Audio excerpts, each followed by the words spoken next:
Welcome to another edition of The Good Outdoors on 99.5 Kicks Country with Steve, Daryl, and Ronnie. It's everything about the outdoors. Take it away, guys. Good morning. Welcome to Tuesday morning, May 21st edition of The Good Outdoors Radio Show. How you doing this morning, Steve and Daryl? Doing good, man. Broadcasting live here every Monday through Friday from 4 a.m. to 6 a.m. on 99.5 Kicks Country. Man. We're glad to be here, man. I tell you, it's a great thing to get up and go to work every day and talk about the good outdoors. It just doesn't get any better than that. No, it sure doesn't, man. We enjoy it every day. We're proud to be here. There's just so much going on to talk about in the good outdoors every day. Mm-hmm. And people don't realize, hey, you do an outdoor radio show and you do it 5 days a week? Well, yeah, but we don't just talk about hunting and fishing. We want to talk about anything. Anything. Python hunting, whatever it is. Yeah, anything in the outdoors. It does not matter. Whatever it is. And, yeah, python hunting, that's in the news right now, isn't it? Sure is. That's incredible. I'm glad I don't live in Miami. I'm going to tell you that now. That's can you imagine driving we had the incident with the snake yesterday as I talked about, but can you imagine driving down the road and seeing a 3 feet of tail hanging out of the bushes?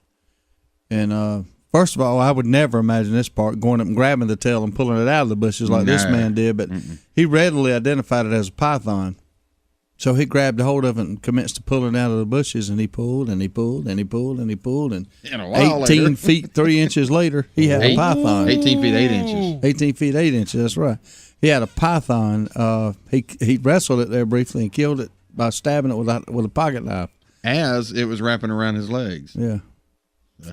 But yeah, 18 Stand feet. the man off of Wild Kingdom. Yeah, the longest one ever measured in Florida, 18 feet 8 inches, Burmese python. I don't know if the article even said how old this snake was or how many years it had to been down there. It didn't say that, but it did show a picture, and I know you saw it. Show the lab technicians. He donated it to a lab, and they had 3 workers laying on the floor end to end, and the snake was longer than 3 workers stacked end to end. That is crazy. Yeah. The Burmese pythons are native to grassy marshes of Southeast Asia and can grow to about 23 feet and weigh up to 200 pounds. This one's 18 feet 8 inches and weighed 128 pounds. That's a huge snake, everybody. That right there can hurt you, can hurt any animal. What about your kids? Every time I think of something, I think of our little kids. You have a 1-year-old and a 3, and I got a 3 and a 6. I mean, they could be out in the yard playing, and that could be bad. You're not talking about getting bit by a snake. You're talking about getting eaten by a snake. Squeezed to death and eaten. Yeah. And the state of Florida, the Florida Fish and Wildlife Conservation Commission actually praised him for doing what he did. Yep. Hey, we got a call coming in. Let's take it this morning. Good morning, caller. You're on the Good Outdoors. Hello. How you doing? You got a snake sound for us this morning? That's why you called in, isn't it? Probably. He called in and talked to Ronnie again, but he ain't here. Really? Mm-mm. No, he's out again. He hopefully be back tomorrow. Yep, he'll be back tomorrow more than likely. Every time I call, my boyfriend's out. Why is that? I don't know. I don't know why he's out. I think he's cheating on me. I'm going to find that out. Your boyfriend needs to tighten up if he wants to talk to you. Now, he's had a very good reason for being out these past few days. We won't go on it on the air. Hear that one. I'm sure he'll explain it to you, though, when he gets back and sees you. He will. What was that? I'm sure he'll explain the reason why he's out when he gets back and sees you. I'm sure it's a legitimate reason. No need to break up with him just yet. No, it's not that. What you got going on this morning? I was calling to see if he was going to sing happy birthday to me, but he ain't even. He don't even care for my feelings anymore. Well, it'll probably be tomorrow. If you'll call back in tomorrow, I bet you. We'll sing happy birthday with him tomorrow, and I'm sure he regrets not being here to be able to sing it to you. Okay. I thought we were supposed to be a couple now. He's gonna wind up making up excuses to go out. Well, relationships are tough. You just got to keep working on it. So it ain't gonna be for long. He's gonna be stranded. You ain't gonna put up with that. I hear you. Well, give us a call back tomorrow. He should be back in tomorrow. Give us a call and talk to him then. Okay. I think I broke my earphone. What's that? You're breaking up on us real bad. We'll have to talk to Animal Girl later. We can't get a good signal there. We'll talk to you later on. Yeah, the Florida Fish and Wildlife Conservation Commission issued a statement that says it's grateful to him for both safely removing such a large Burmese python and for reporting its capture. With the help of people like Mr. Leon and our ongoing partnerships with other agencies, the FWC is advancing in what we know about Burmese pythons in Florida. Mm-hmm. All right, let's take this call. Good morning, caller. You on the Good Outdoors? I'm sorry about that. My phone's lose service around my room area. All right, so what you got? You tried to tell me to make a snake, so I think I can do it. All right, make us a snake sound.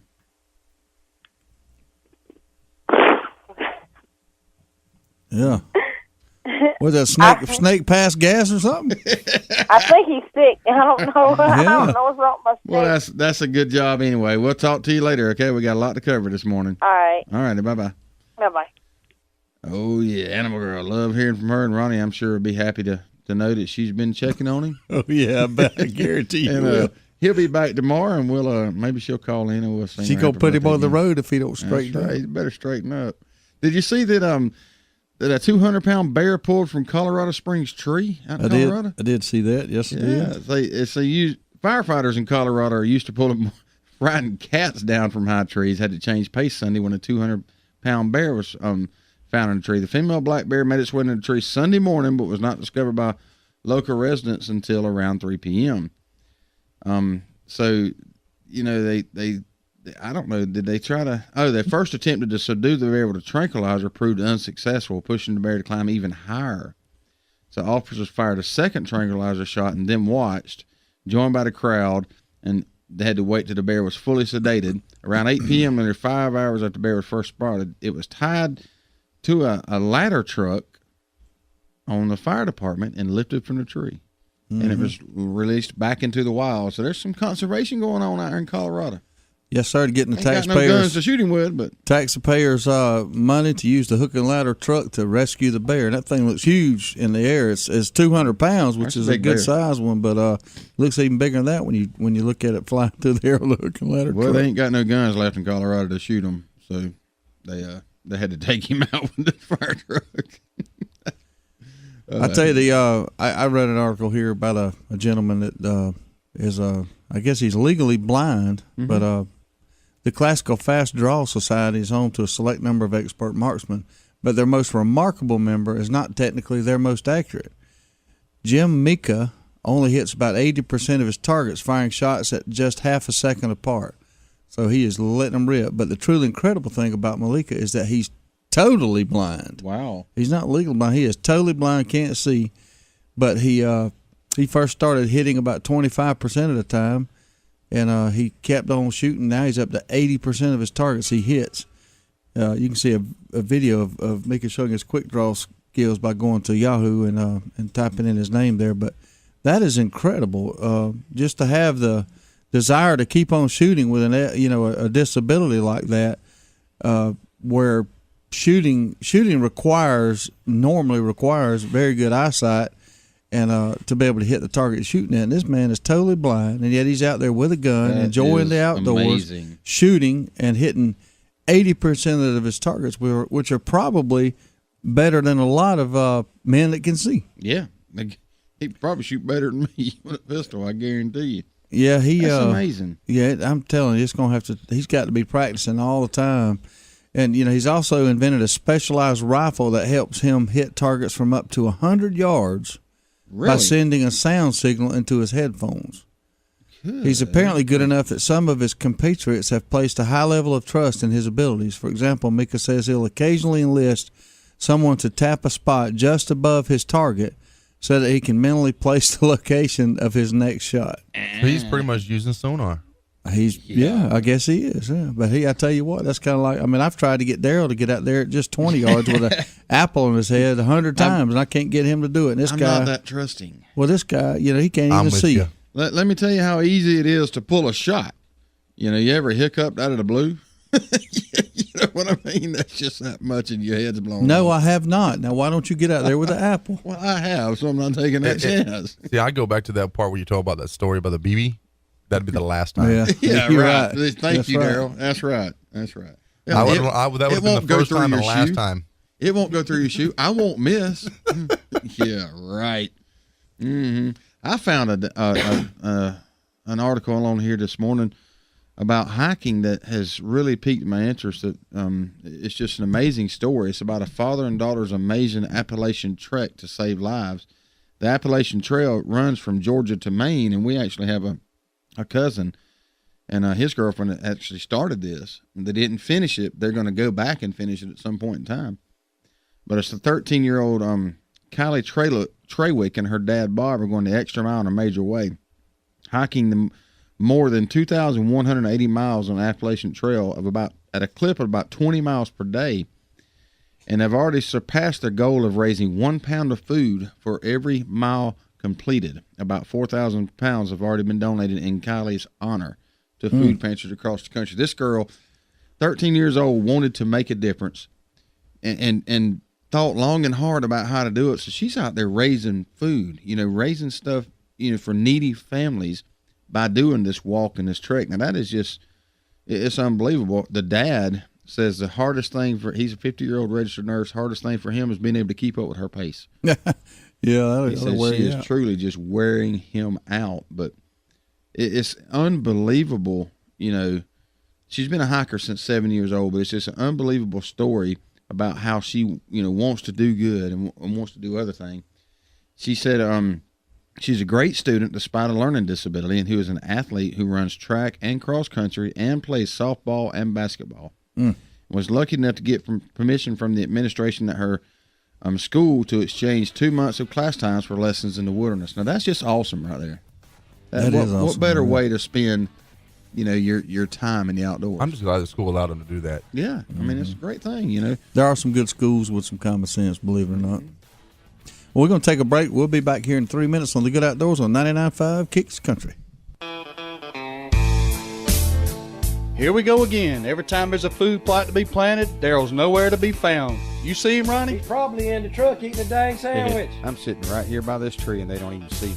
Man, that Realtree AP was designed to blend hunters with their surroundings, not hide them when it's time to work. I'm so hidden, the scooters can't even find me. Okay, Daryl, come on. We got to get this stuff planted. What's that? Hey, stop it. Realtree. It's so real, a coyote might pee on it. Serves you right, you slacker. The grill might be in storage, but that's what campfires are for. And the backyard party is on hiatus, but that's because everyone is tailgating. Only the seasons change, tastes don't, and when you've got Bud Light Lime, you don't need summer to have a good time. It's the superior drinkability of Bud Light with a splash of 100% natural lime flavor. Look for a Bud Light Lime and find your summer state of mind anytime. It's in the lime. Anheuser-Busch Bud Light Lime flavored beer, St. Louis, Missouri.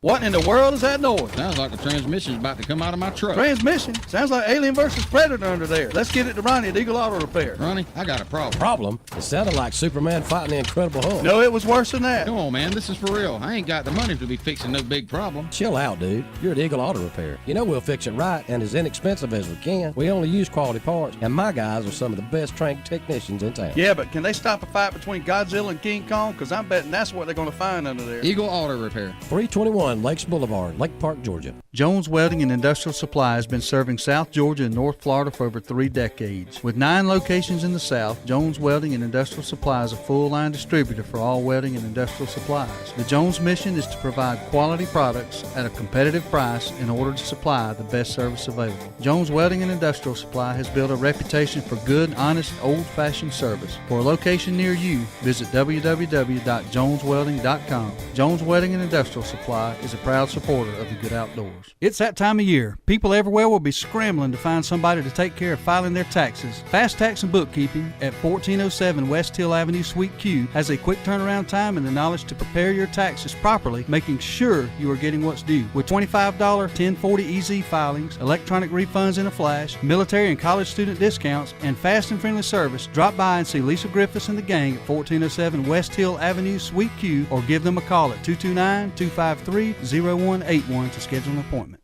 So you need a car, truck, or SUV? Look no further than Midway Auto Emporium at 4189 Bemis Road, Valdosta, Georgia. Cameron and Melissa Tucker has been serving the Valdosta area for over 7 years now. They are a family-owned and operated local business with hometown values and still believe in handshake deals. With a great selection of used cars, trucks, and SUVs, with a Carfax report on every one of them, along with bank financing at all credit levels and interest rates as low as 1.85% with approved credit. 4189 Bemis Road, or visit their website at midwayautoemporium.com.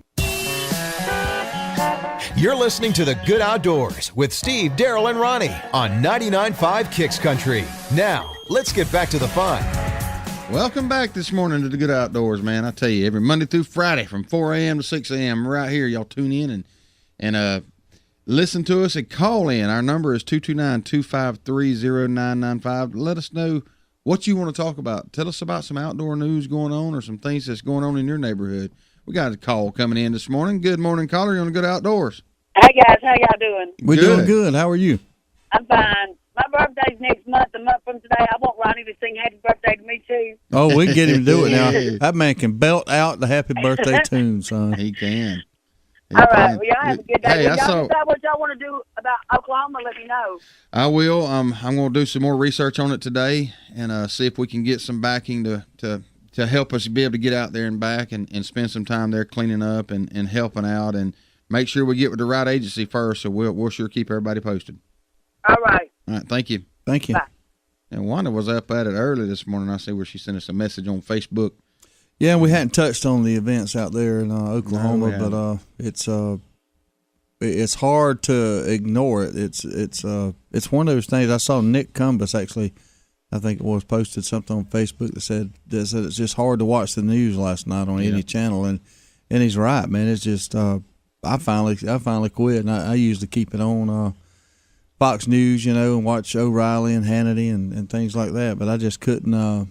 I couldn't watch it last night. It got to the point I just couldn't. It was just too sad to watch, and just you're talking about the good outdoors. Nature is it's an unbelievable force.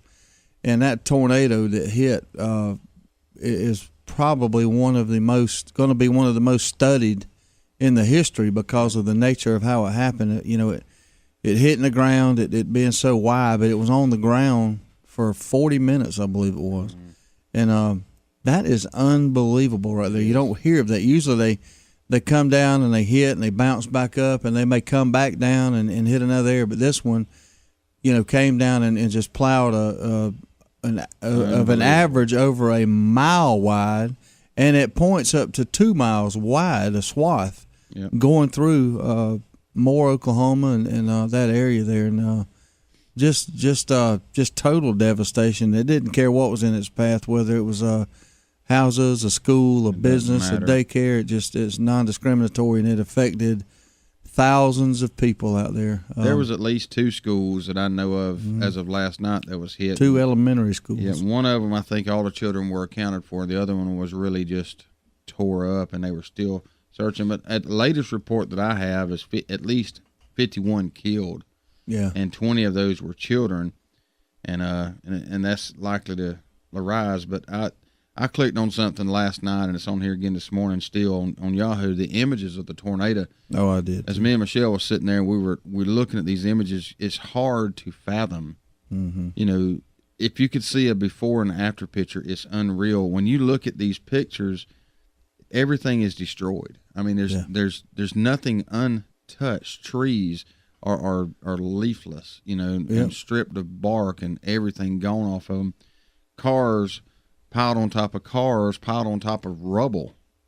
200-mile-per-hour winds, and it's terrible. But you get reports of people rising up and jumping in there to help, to help clear the way. They've asked for no more volunteers to come in at this time because it's a search and recovery effort. You just be in the way. Yeah, they got to try to find any missing, wounded, or any fatalities, and account for everybody there. And I'm praying for them, and I know everybody that listening is. It's and we talked about this a little bit last week, I think. Hurricane proof and tornado proof structures, and like Daryl said, I remember him saying, he goes, you can't build anything.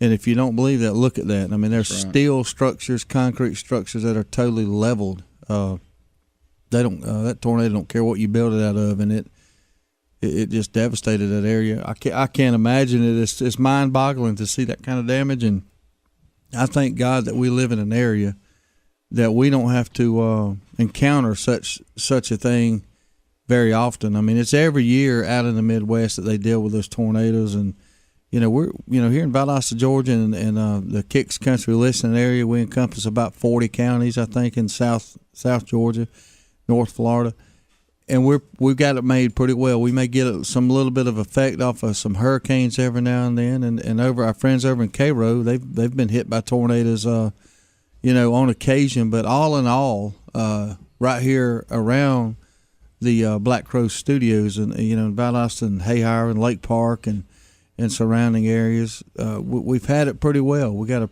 a pretty good place, and I'll take the heat, I'll take the drought, and let them keep the tornadoes out there. Yep. It's it's unbelievable, the destruction. When you look at these pictures, if you just take time to look at them,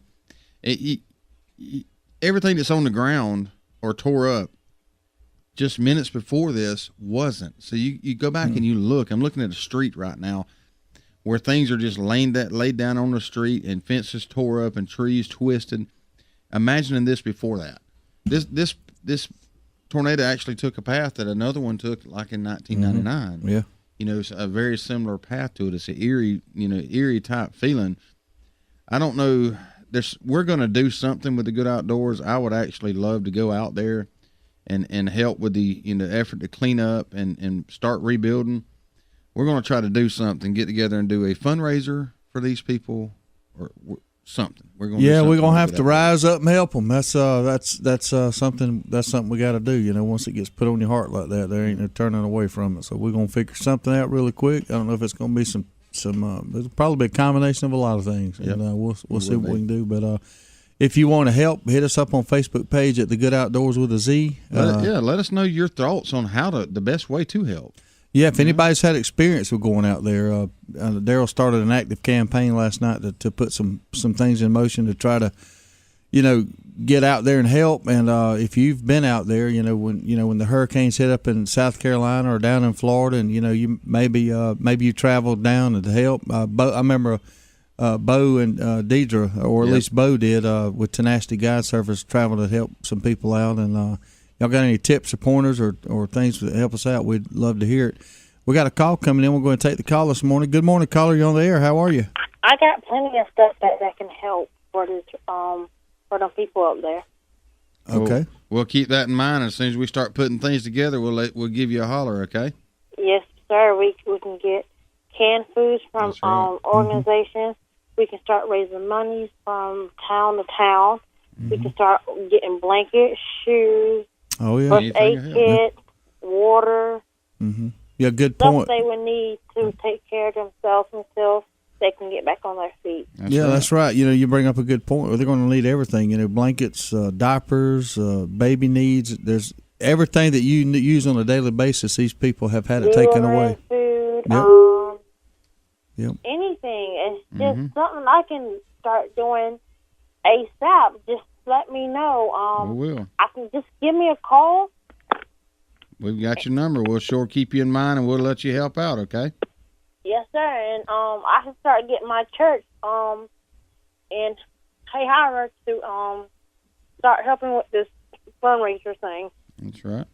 A lot of churches. Put it like me. I can say you are doing it, and I can start making easy money.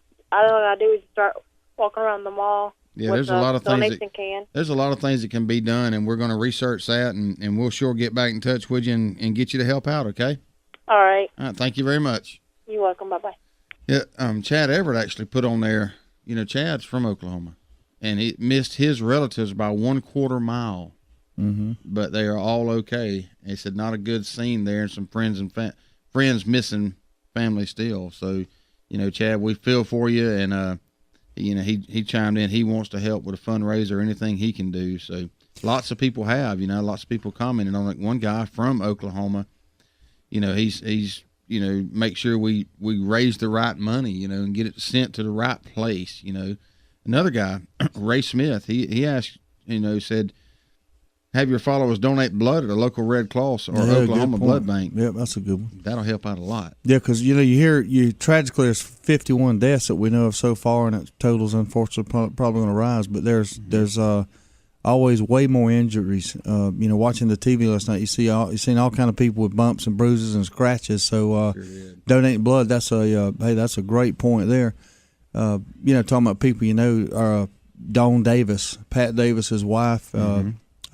Pat's other daughter and Dawn's sister, Dee Davis, lives in Oklahoma, and they got the word, the advance warning yesterday. They buckled down, and they missed the tornado by a quarter of a mile. Wow. And another friend of mine, Brandy White, that I used to work with several years back, her and her husband just moved out there recently, and they were in the area as well. She didn't say how far away they were, and missed it, but it's scary. When you can connect an event like that to someone like Chad or like Dawn and Dee and Brandy and people like that, it really hits home, man. You just thank God that nobody was was hurt, and your thoughts and prayers are with those that were hurt. So we're gonna do what we can do, and we'll keep y'all informed out there as always. Follow us on our Facebook page. Keep up with what we got going on. Like Animal Girl said, if you can, get up some canned goods, some blankets, some bottles of water, anything. We'll try to figure out a way. If you can scrap that stuff up, we'll see if we can't help figure out a way to get it out there. That's right. Daryl's going to be doing some research on that throughout the day today, and we'll I know work we can towards go that. to the local food bank. I know that. I've worked with them in the past at CJB, and I know we can go through them. So there's a lot of things that's going to be done, and it's going to take a few days to figure it all out, but we will, and stay tuned. Stay tuned. Yeah. Tommy Sellers put up here a picture on Facebook I just saw, put it about 30 minutes ago, and it says, one happy 10-year-old with an 8-pound, 4-ounce bass he caught this past weekend. Said Tyler put it back in the pond after he caught it because he'd caught a bigger one last year. So way to go, Tyler. Look at the smile on that young man's face. Conserving the natural resource by putting it back. I love it, man. Great job, Tyler. Hey, we're going to take a break. We'll be right back here on the Good Outdoors.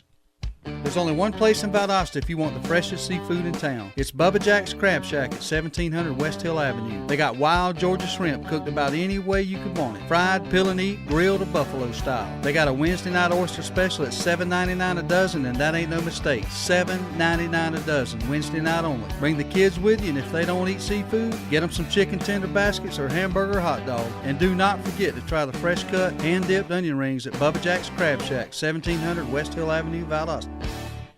Val Optics on Patterson Street in Valdosta, Georgia has been providing 1-hour service for 25 years. From eyeglass repair to eye exams conducted by one of 2 on-site optometrists, Val Optics is there for all of your eyesight concerns. There is no need for an appointment, and most insurances are accepted. Val Optics also accepts outside prescriptions. So if you need eyeglass repair or an eye exam, stop by Val Optics at 601 North Patterson Street, Valdosta, Georgia. 25 years in business says it all. Service. It's a very simple word, but you'd think it's French. At Deep South Sanitation, our service will never be questioned. We are there when we say we'll be there. If there's a couple extra bags by the can, we pick it up. Deep South Sanitation don't care if the lid won't close. All the more reason to dump it. If you're elderly or disabled, the Deep South Sanitation team will get your can, dump it, and put it back. If trash blew out, we don't leave it, we pick it up. Keep the money you pay for sanitation services local by supporting Deep South Sanitation, a locally owned business. Call Carrie Scarborough today at Deep South Sanitation, 229-559-0200. Hey, this is Judd with T3 Outdoors. Did you know that T3 Outdoors buys, sells, trades, and consigns used guns? We need your used guns. T3 Outdoors has a huge selection of turkey gear, from mouth calls, box calls, decoys, and ammo. T3 also has $8.99 sweet fee. We also have new spring Under Armour, Guy Harvey, and AFCO shorts. T3 also carries knives, Yeti coolers, boots, Costa sunglasses, and more. T3 Outdoors is locally owned and operated on Perimeter Road next to Zacadoo's. It's your chance to win a $1,000 gift card to Austin's Cattle Company. Make up your own jingle, rhyme, or song because it's Austin's Idol. Okay, off you go. Pluck a duck or a slew of guineas. Austin's Cattle Company is better than any. Steaks, baked potato, food. Let's run down to Austin's Cattle Company. We'll have a juicy steak, one for you and me. Down at Austin's Cattle Company, we'll have a juicy steak, one for you and me. Think you can do better? Send in your CDs, MP3s, or video files to sales@austinscattlecompany.com or drop them off at Ed 616 off I-75. Because it's an addiction you never have to quit. It's the Good Outdoors on 99.5 Kicks Country. Now, let's get back to the fun, talking about everything to do with the outdoors with Steve, Daryl, and Ronnie. Welcome back this morning to the Good Outdoors, man. We we discussed yesterday setting up possibly a webcam in the studio, and we need to do that. Yeah, we're thinking seriously about that so people can see what That goes could really on be scary. in the mysterious 3-minute break. Wow, it gets a little bit crazy sometimes up in here. People would pay admission to see the look come over Daryl's face when he suddenly has to get up and go to the bathroom. I'm It telling happens you, kind of man, often too. it does happen often. And it's the craziest thing, man. There's no warning, is there, Daryl? There's no warning. No, nothing. You just all of a sudden you see him rise up out of his chair. I gotta rise up. I gotta go. It'd be mid-sentence. It'd be just talking. Oh, what? So wait a minute. That's it. There is a little bit advance warning if you're me. You kind of say I'll be talking about along, 2 seconds. I'll be talking, and all of a sudden I'll kind of look up in the corner of the room there, and He gets that shaggy eye going over there. Oh, he'll be talking. Today mostly cloudy. Whoop. We'll continue this in a second. Just Well, right out of nowhere there. I guess I'm regular. I'm glad that you got that part of the gene pool there. I don't know what's going on, but I'm glad that ain't me. I mean, I'll get struck like that and have to go, but I do. I mean, I got a few minutes, you know. Oh man, I found something here. Another a great outdoor activities running outdoors, and this cat here, he trail runner is first to complete the sextuple. I guess that's how you pronounce that, Grand Canyon crossing. And Jason Vaughn runs 126 miles in 68 hours and 10 minutes to establish the record through the Grand Canyon. insane. He is the first ever. He finished the first ever crossing the Grand Canyon on South Kabob and North Kabob trails. Shish kebabs. Yeah, shish kebabs. But yeah, wow. That's what I'm not into running. I'm into shish kebabs. The elevation change alone, guys, it goes from 8,250 feet down to 2,400 feet. I can't run in whatever feet we are on sea level, much less 8,200 feet. We're only about 7 feet above sea. That's what you call dedicated insane. You know, it's kind of weird when you're sitting there talking about elevation in a canyon. A canyon's dug down in the ground, and yet you're talking. Yeah, but it's a round trip that's 42 miles of trail and 10,700 feet of elevation gain round trip. I tell you what, that's I can't hardly walk uphill in a mailbox. You know, man, it's amazing though that well, what's amazing is how he's dressed. But red shirt, green shorts, yellow socks up to his knees. Really, anyway. He's flashy. He want to make sure he gets found if he falls.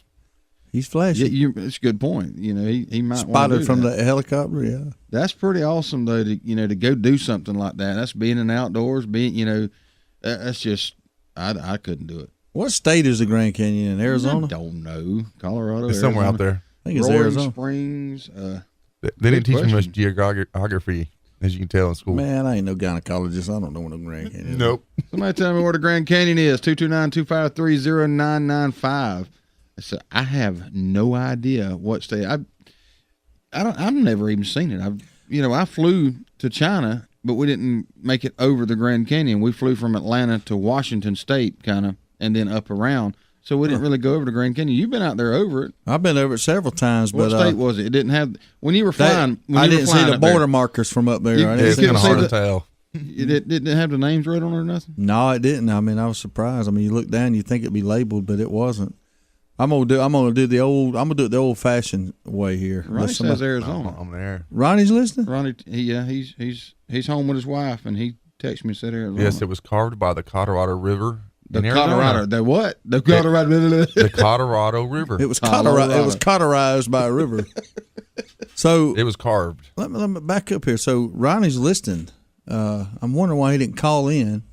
I don't think he heard when Animal Girl is obviously requesting, vehemently requesting his presence back in here to sing happy birthday to her, and I don't know why he didn't call in and do that. Is he ignoring her? He can't.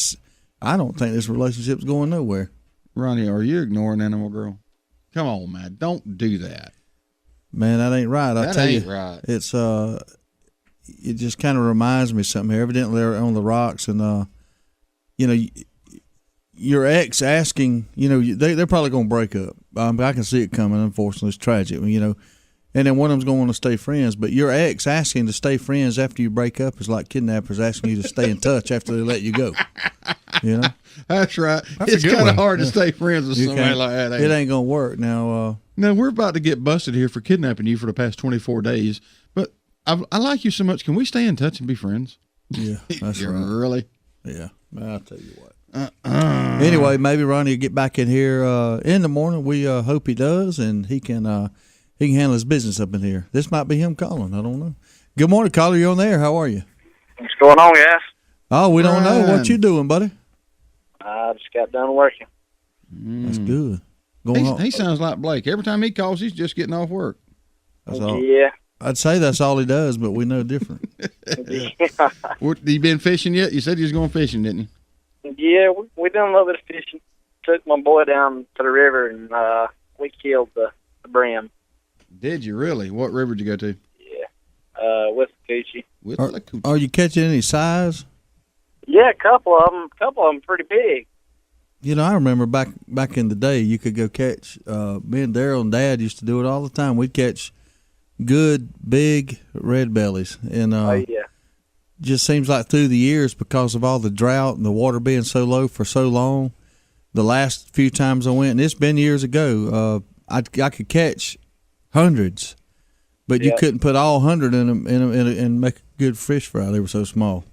Well, I tell you, you used to go down there with just a cane pole and a bug, catch all the big ones you wanted. Oh yeah, yeah.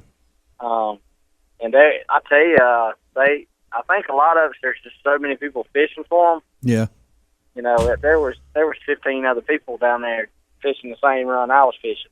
Mm-hmm. You know, and whatever they left, I'd pick up. Whatever I left, somebody else would pick up. Mm-hmm. You know, I think that's a lot of it. And I think if you hit the river right now before maybe by Sunday, it'll be perfect. Yeah. After Sunday, I guarantee it'll be fished out on that part. You know, back when I was growing up, Ryan, me and Steve would go with Daddy all the time. He'd always, getting close to summertime, he'd want the river to get the level to get up for a while, and he'd want it to stay up for a little bit before it got right to fish.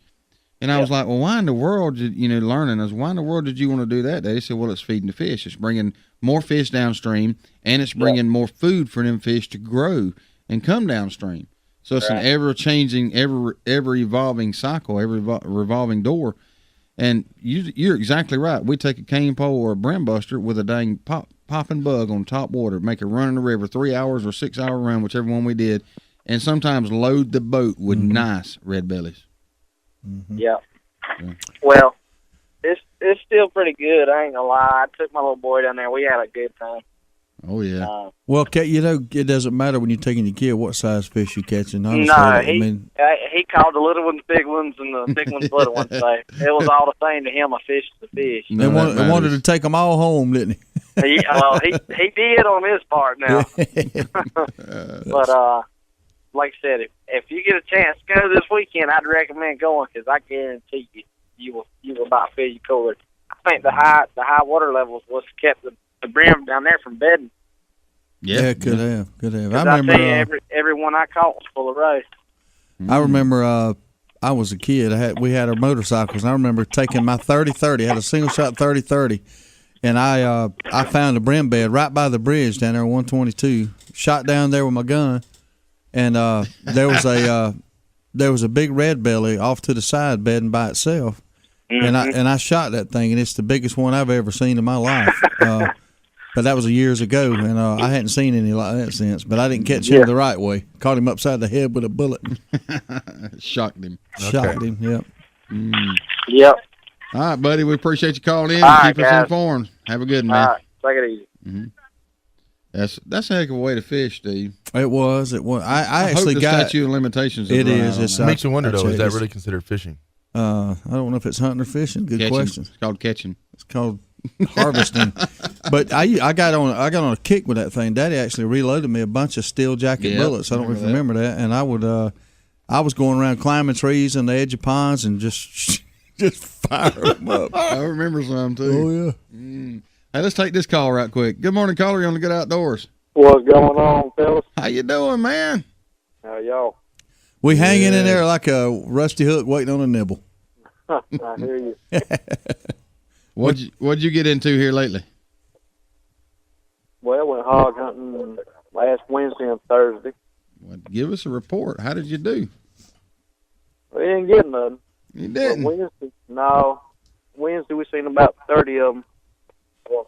And just whenever able to get a shot off of them. And Thursday didn't see nothing. Man, 30 of them. I saw. Was that all day? That was in the group. In one group, 30 of them. Yeah, y'all got a situation going on there. Yeah, that was a big old posse. Yeah. What county is that in? Thomas County, yeah. Man. Is that over near the Ocklawaha River, or is No, it's between right there close to Brooks County line. Huh. Okay. Well, they all over, ain't they? Hey, Oh, yeah. everywhere. Oh, yeah. Is that on your hunting club lease? No, it's just a guy I met. He had a problem with him, want him gone. Yeah, that's a good thing about hog hunting. It ain't hard to obtain permission in an area that's got a hog population because they do so much damage. Mm-hmm. I mean, if we had some dogs, we would have got them. But as far as just hunting them, I didn't know luck. Mm-hmm. Yeah, I was watching American Hogger some Sunday, and they were going through it. And that's something else we're going to talk about. But they talked about how thick it was where they were hunting. Dude, they need to come to South Georgia. That's what they need to do. They ain't even thick down out there where they hunting at. Oh, yeah. Where they were, we was walking in real thicket. Yeah. And it sounded like they was 10 feet in front of us and couldn't see a thing. Now, that's thick, isn't it? That's very thick. I hear you, brother. When you're standing there and you just hear it sound like Bigfoot coming towards you, and you can't even see it. Yeah. That's a heck of a feeling, too. Yeah. I have some over to y'all. I was on a traffic stop the other morning, and I'm just going through my process, and the guy told me that he wasn't sure on answering the question, that he watches Law and Order, and he wasn't sure on how to answer it. Told me he watches Law and Order. I told him, buddy, that's a long ways from where we at right now. Yeah, that's in New York City for one thing. So whatever they're doing up there, don't pay attention to it for Well, one not thing. only that, I mean, Law and Order don't deal with traffic stops. That's right. Come on. So he was scared to answer a question. He didn't know how to answer it because he needed to go home and watch an episode of Law and Order to see how to answer it, more or less. Yeah. Oh, man. In the criminal justice system, you have. But I That's got a pretty trip funny. out of that one. Yeah, that's pretty funny, man. We appreciate you calling in, buddy. We got to run off to a break. All right, there y'all go, running me off again. Hey, call back. You go. Sorry, man. You got anything else? We'll just stay right on here and listen to the Blake Show. There you go. What else, man? These are their stories. Where's the sound at? Doo-doo. Doom, doom. I might call back. All right, buddy. Bring We'll it. talk to you soon, man. All right. All right, see you. The legendary Blake. That's right. Hey, we're going to run off to a break. We'll be right back here on the Good Outdoors. With over 40,000 machines in the field, the pro's choice is Dixie Chopper. Be a pro, buy a chopper. Built right here in America with one simple goal. Build a mower that cuts more grass and doesn't break when you use it. Be a pro, buy a chopper. With Chopper's price, performance, and reliability guarantee, make the smart choice. Be a pro, buy a chopper. We're running out of time. We're drawing the line. This is our battle cry. Huntin' is Good TV is an action-packed hunting show with a mission to secure our hunting heritage. Join Steve Nichols, Trey Weatherington, and Neil Armati each week as they hunt across the U.S. and Canada with pro athletes, actors, wounded warriors, kids, and regular old Joes who know hunting is good. Huntin' is Good TV airs on Pursuit Channel and is available on Dish Network Channel 240 and DirecTV Channel 604. For more info, visit huntingisgoodtv.com and follow on Facebook at facebook.com/HIG TV show. You can also use your high-speed internet connection to watch online by logging on to filmon.com at the airtimes posted on our website. And remember, hunting is good. This is our battle cry. Justamere Farm is a full boarding, training, and lessons facility conveniently located on Valdale Road in Hayhire. Justamere Farm offers a facility like no other in the area with many amenities that meet all your equine needs, whether it's riding, training, or boarding. If riding is your passion, Justamere has you covered with an indoor arena, a large lighted outdoor arena with an alleyway, a large jump course arena, a round pen for training, trails, and access to dirt roads. Private and shared lessons are available, so give Justamere Farms a call today at 229-460-2331. So, Dawson, is Dad still ill about you calling him out on his shooting ability? I don't think so, but I have seen him on the range a lot more lately. Dad always says practice makes perfect. That's what he says, but I don't think it works for adults. Why do you say that? Well, from the look of the scorecard, it's making it worse. Dawson, bring me some more shotgun shells. Okay, Dad. If you need some practice, come by Southwind Clays and Quail on the Quitman Highway just past the river headed towards Quitman. With a top-notch clubhouse, a 5-stand, sporting clays range, as well as a rifle and pistol range, Southwind has what you need to succeed. World-class quail hunting is also available with some of the finest bird dogs around. Dad sure shoots a lot. Yeah, if he keeps this up, Mom's gonna be mad. Why is that? Because he's spending all Mom's shopping money on shotgun shells. It's the Good Outdoors on 99.5 Kicks Country. Now, let's get back to the fun, talking about everything to do with the outdoors with Steve, Daryl, and Ronnie. Ooh, welcome back this morning to the Good Outdoors. That was an uneventful break. Yeah, we kind of we just sat here like knots on logs and didn't say anything. Sometimes that happens. Me and Daryl, my brother Daryl, are sitting here sweating, and our other brother Daryl is bundled up in a Paul Bunyan flannel shirt. What is right? He's got a long sleeve shirt on and a Paul Bunyan. That's called dedication. No, I don't feel good, but I'm still here. Is that what it is? Yeah, well, let me get on that right there. I'm gonna commend you, Daryl Sample Jr. We've been doing this since when? When did we start this? September. That long. Yeah. Daryl Sample Jr. has never, not once, missed a day of work. He's never called in sick. He overslept one time, and he was 10 minutes late, maybe? It's about that.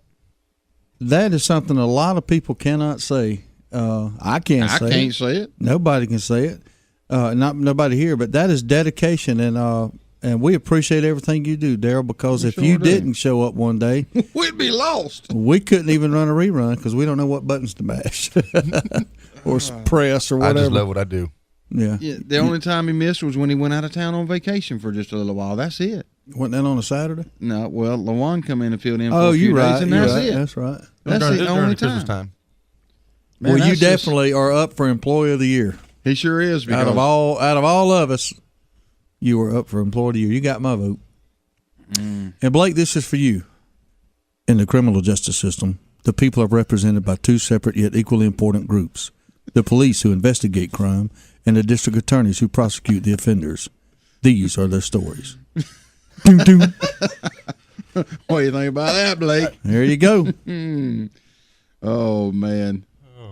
Yeah, Law and Order. That's a great show, by the way. I still to this day watch Elliot Stabler and the girl. I can't remember her. I have no idea. I couldn't tell you, but it's a good show. Oh, yeah, it's a really good show. But it is hilarious when you get people trying to quote stuff from those shows. Hey, this is what really goes on. In the unfortunate event I get pulled over by a law enforcement official, I will not be flipping out the Law and Order on them. That's just me. I'll be going, please don't write me a ticket. Please, I will not. Don't you know you're supposed to come out and say, don't you know who I am? Oh, yeah, that's what Reese Witherspoon did. Got her a long way. That's right. The last thing I'm going to do is say, do you know who I am? Don't you know who I am? No, I don't even want him to run my license. That's I'm going to avoid my real identity, that's for sure. Oh, wow. If I'm swerving, I'm going to tell him, hey, man, I was listening to a Good Outdoors rerun about Bigfoot, and I was just swerving, having a good time. I'm like Bill Slaughter. I didn't really, I should have pulled over. I'm sorry. Oh, I've got back on my Facebook page and looking through the feed on there, and there's so much about the Oklahoma thing, the tornadoes and all that went through the whole area, and Moore, Oklahoma was the hardest hit, I guess, city. Mm-hmm. But this thing stayed on the ground for so long. In between there and Moore, I don't want anything to be forgotten. There's a lot of things that happened, to different families in different places out there. Man, it's a terrible thing. Well, for instance, a horse farm out there, 75 of their 100 horses were killed. Wow. And that's going to devastate their business, of course. And man, that's what you don't think of. You see the devastation, but you really, even me, I can't comprehend it because, we all know that the death is tragic. Yeah, we lost our homes, but just look how upsetting to the community it is, because the things that they would normally do on a weekend, they'd get up on the morning, maybe go down to the shopping center and shop, or go enjoy some sort of activity, on the weekend like they do 100 other times. It's going to be a long time before those people do anything normal that's not a focus of this tragedy yesterday. Oh, yeah, long time. Their lives are going to revolve around that tragedy for a long time. Can you imagine how many years you're going to still be able to see? The other path, the other tornado that happened in 1999, I'm sure you could still look around and see some of the devastation. Right up there in middle Georgia where we hunted at Piedmont National Wildlife Refuge many years ago, while we were hunting up there, around the time that we were hunting up there, a tornado came through, leveled like a mile-long path of trees. You could go through there and see the path this tornado carved out. You could see it for years after this. Yeah, as the trees grew around it, these trees didn't. And they actually had a sign up there, and you could still see the path. So many years later, they're still going to have to see what they had to endure and go through. You'll see twisted, mangled metal laying beside the road for years, like you said. The hurricane that hit in New Jersey, I mean, it hit several months back, and there's still that constant reminder of that roller coaster sitting in the ocean out there. That was interesting. Yeah, they haven't moved it. They're supposed to be moving it, but are you sure? I thought last I heard they actually finally destroyed that thing. They may have if it's been in the last few weeks if they have, but that's a constant reminder. And these people, like I said, their whole life is going to evolve around it. They have no home. If hopefully their insurance will come in, and I'm sure they will get things going really quickly. But it takes a long time to rebuild. It takes a long time. The cleanup effort alone is going to take forever, and their whole world is going to revolve around that storm for months. Yep. There's not going to be a day in the near future that they don't wake up, and that's not going to be the first thing on their mind. And that right there is bad to me. I mean, every day I wake up with different things on my mind. And last night I went to on the way home yesterday when you and I quit. I was thinking about everything we got going on. Mm-hmm. Some of the frustrations I've gotten in my life, some of what I think is problems. How are we going to do this? How are we going to get the kids to Michigan? I got to hurry up, get back, do this. And then I slow down and I think, I see that on TV and I don't have any problems. I just don't. No. I can't think of a single problem I have. That's in the grand scheme of things, they're not problems. There may be issues, there may be frustrations, but I would not want to have to go through. I'll pick my life right now over any tragedy like that. Now, I saw a lot of kid photos last night, and I would gladly, trade off some frustration and some tragedy to see a smile on some of those kids' faces. That's just the way I feel. But it's a humbling experience when you see people it's not just this country. I mean, there's tragedies all the way around the world, all daily, you know, and just it's just heartbreaking. Not to belabor the point, but it's just tragic. It is, you know, and you look at all this, the devastation that's going on out there, and just like you said, you know, the trials and tribulations that we all go through every day.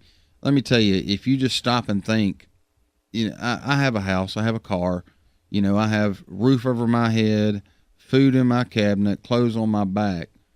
I don't have a problem.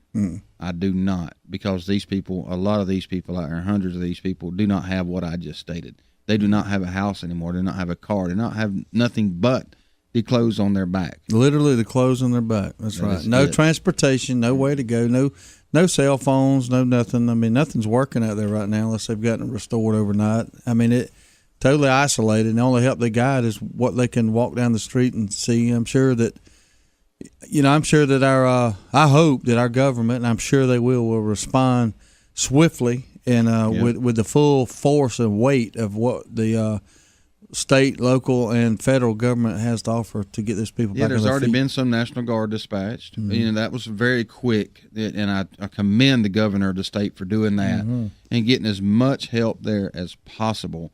And, you know, there's so many people, there's so many emergency agencies from around the general area descending on this place and helping out. Not just that, but neighbors and friends.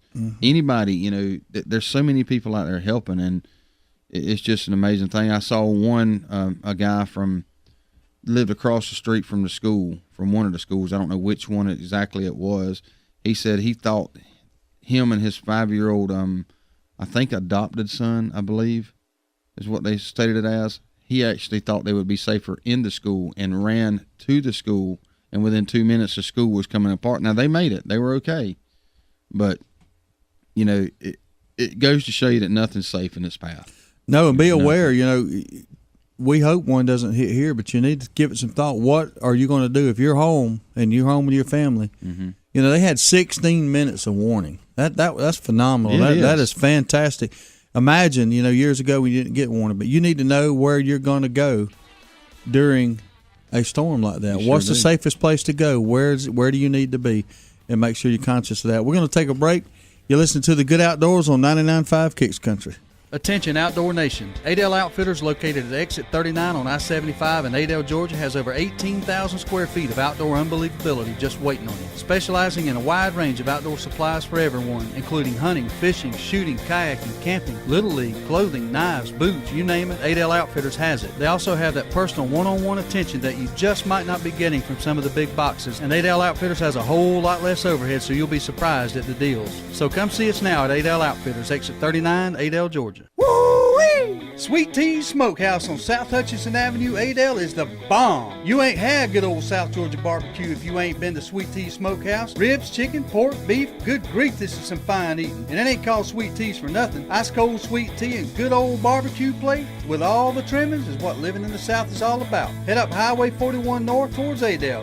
Swing into Sweet Tea Smokehouse for lunch or dinner. Great southern barbecue like it's supposed to be. And don't forget some of that fine Brunswick stew. Woo-wee! Hi, I'm Barry Broom with Allstate Insurance Company. I'm a big fan of the great outdoors. There are many recreational activities that allow us to enjoy God's creation. There's boating, camping, hunting, hiking, fishing. Think about all the gear, equipment, and vehicles that we have that make those times outdoors so memorable. When it comes to protecting and insuring your firearm, your boat, RV, camper, four-wheeler, even your golf cart, think of me, Barry Broom, your Allstate agent. Call me at 229-244-9856 or visit me online at barrybroom.com. Go make a memory. Enjoy your great outdoors. The grill might be in storage, but that's what campfires are for. And the backyard party is on hiatus, but that's because everyone is tailgating. Only the seasons change, tastes don't. And when you've got Bud Light Lime, you don't need summer to have a good time. It's the superior drinkability of Bud Light with a splash of 100% natural lime flavor. Look for a Bud Light Lime and find your summer state of mind anytime. It's in the lime. Anheuser-Busch Bud Light Lime Flavored Beer, St. Louis, Missouri. Brigman & Brigman Cabinets in Hayhira, Georgia specializes in custom-built cabinets. You can come in and sit down with our staff and start from scratch to develop the perfect cabinet layout. Or bring in your plans and start there. From design to installation, Brigman & Brigman can help you every step of the way. Estimates are always free, and your satisfaction is our goal. Whether it's a remodel, a spec house, or your custom-built dream home. Give Brigman & Brigman Cabinets in Hayhira a call at 229-794-2108 to set up an appointment. Crystal River Seafood on St. Augustine Road in Valdosta is a fine seafood dining experience. Folks from miles around come in to enjoy the fine seafood and friendly atmosphere Crystal River has to offer. Their friendly staff makes your dining experience one to remember, as well as one to repeat. Fish like grouper, salmon, mahi, catfish are always great choices, along with shrimp, oysters, crab cakes, and crab legs. Hey, you not in the mood for seafood? Order a juicy ribeye steak. Crystal River Seafood is open for lunch and dinner. Crystal River Seafood, 958 St. Augustine Road, Valdosta, Georgia. WKAA Willacoochee, Valdosta. Thanks for making us number one. 99.5 Kicks Country. It's the Good Outdoors on 99.5 Kicks Country. Now, let's get back to the fun, talking about everything to do with the outdoors with Steve, Daryl, and Ronnie. Welcome back this morning. We've been talking about a lot about the tragedy in Oklahoma. There's an outdoor activity, a lot of outdoor activity fixing to take place there. Not good. Now, I'm going to say not good, but a lot of people's going to band together and help rebuild this place and try to put these people back on their feet. And they're going to rely on a lot of help. And a blood donation is actually a excellent thing to do. So go to your local Red Cross today. Give blood. Go give blood today. That's one thing that is truly needed. It's truly needed everywhere all the time, but more so now in the face of this tragedy. So that's one thing that we want to say is if you can go give blood, go by today or tomorrow and give blood to help these people. It's just something needs to be done. I just got distracted. I'm trying to pull up something I just came across on the World Fishing Network. I'm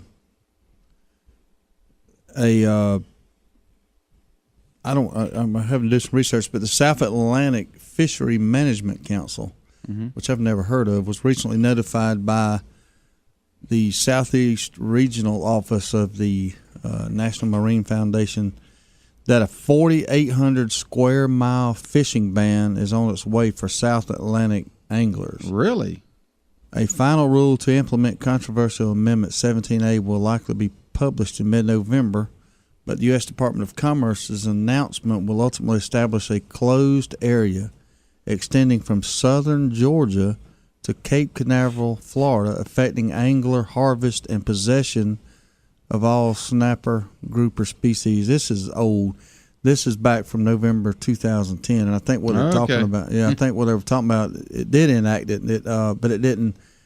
When they was putting a ban on it, they didn't put an overall ban. They just limited what you could catch, and I think it was something to do with the red snapper harvest mainly back over there. But anyway, false alarm. False alarm had me all twisted there for a second. You're talking about fishing. A place I've never been is Middle Ground. It's like 120 miles offshore. But it's they say the best fishing out there. That explains why I've never been out there. I ain't going that far out. I've talked to several people that's been. It's basically an overnight trip, about six hours offshore.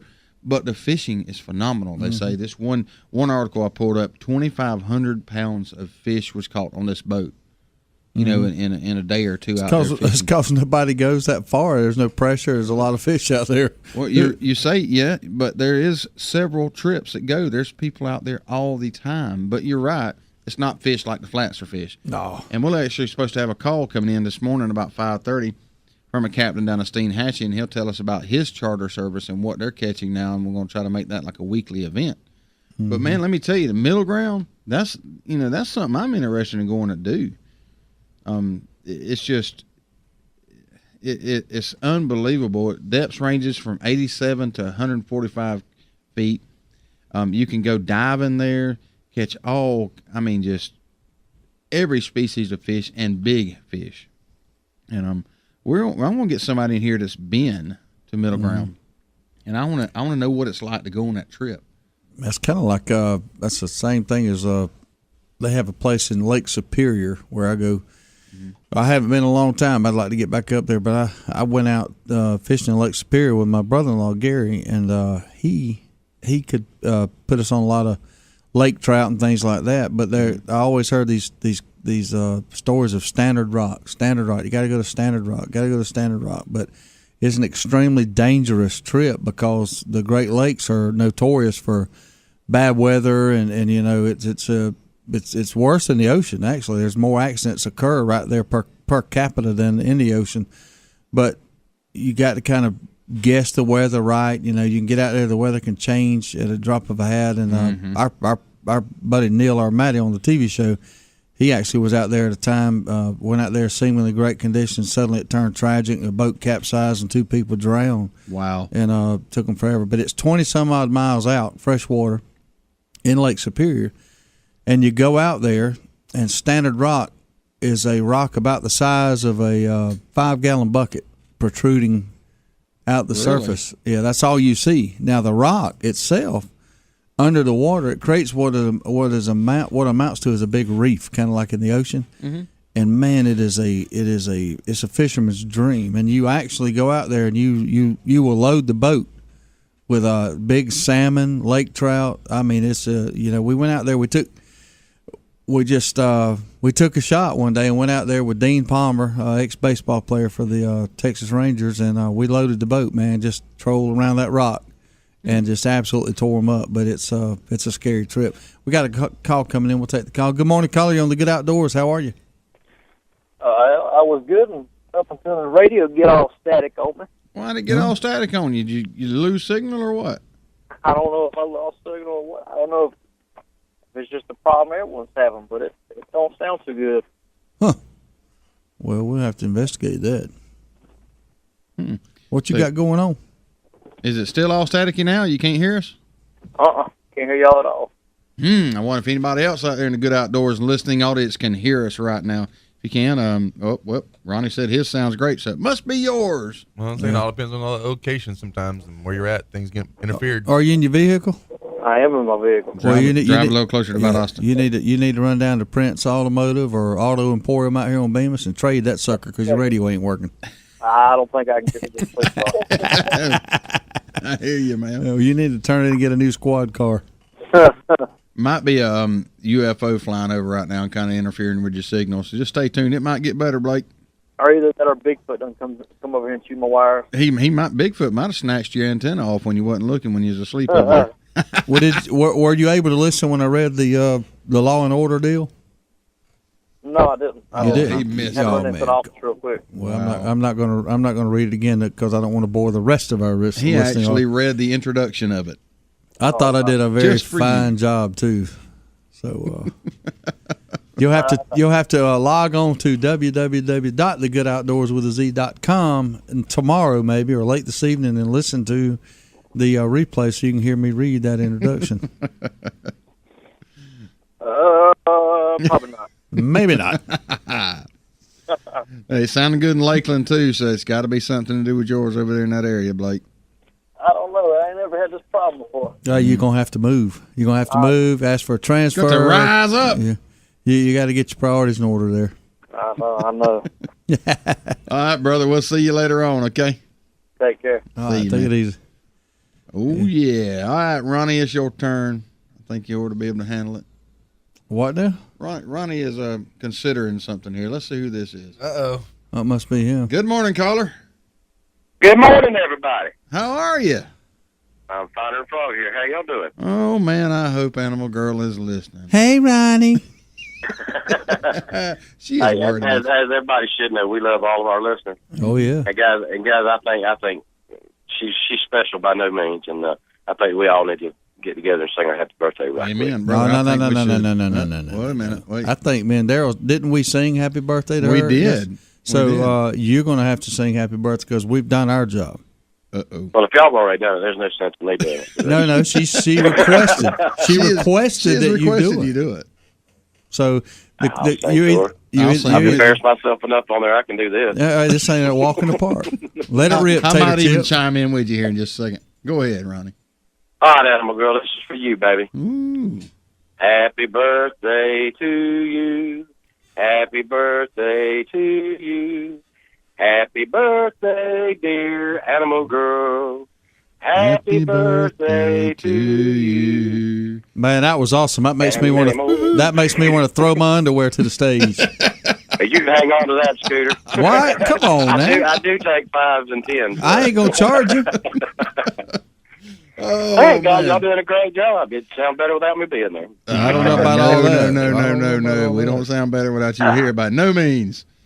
I do want to take a serious moment, though, and kind of reiterate what y'all are talking about. My heart does go out to all the victims out in Oklahoma, and anything we can do to help, I think we need to team together. And like Steve says, we need to rise up, and we need to take care of our fellow Americans. Ain't no doubt about that. Ain't no doubt. Can't nobody argue that point. No doubt. All right, guys.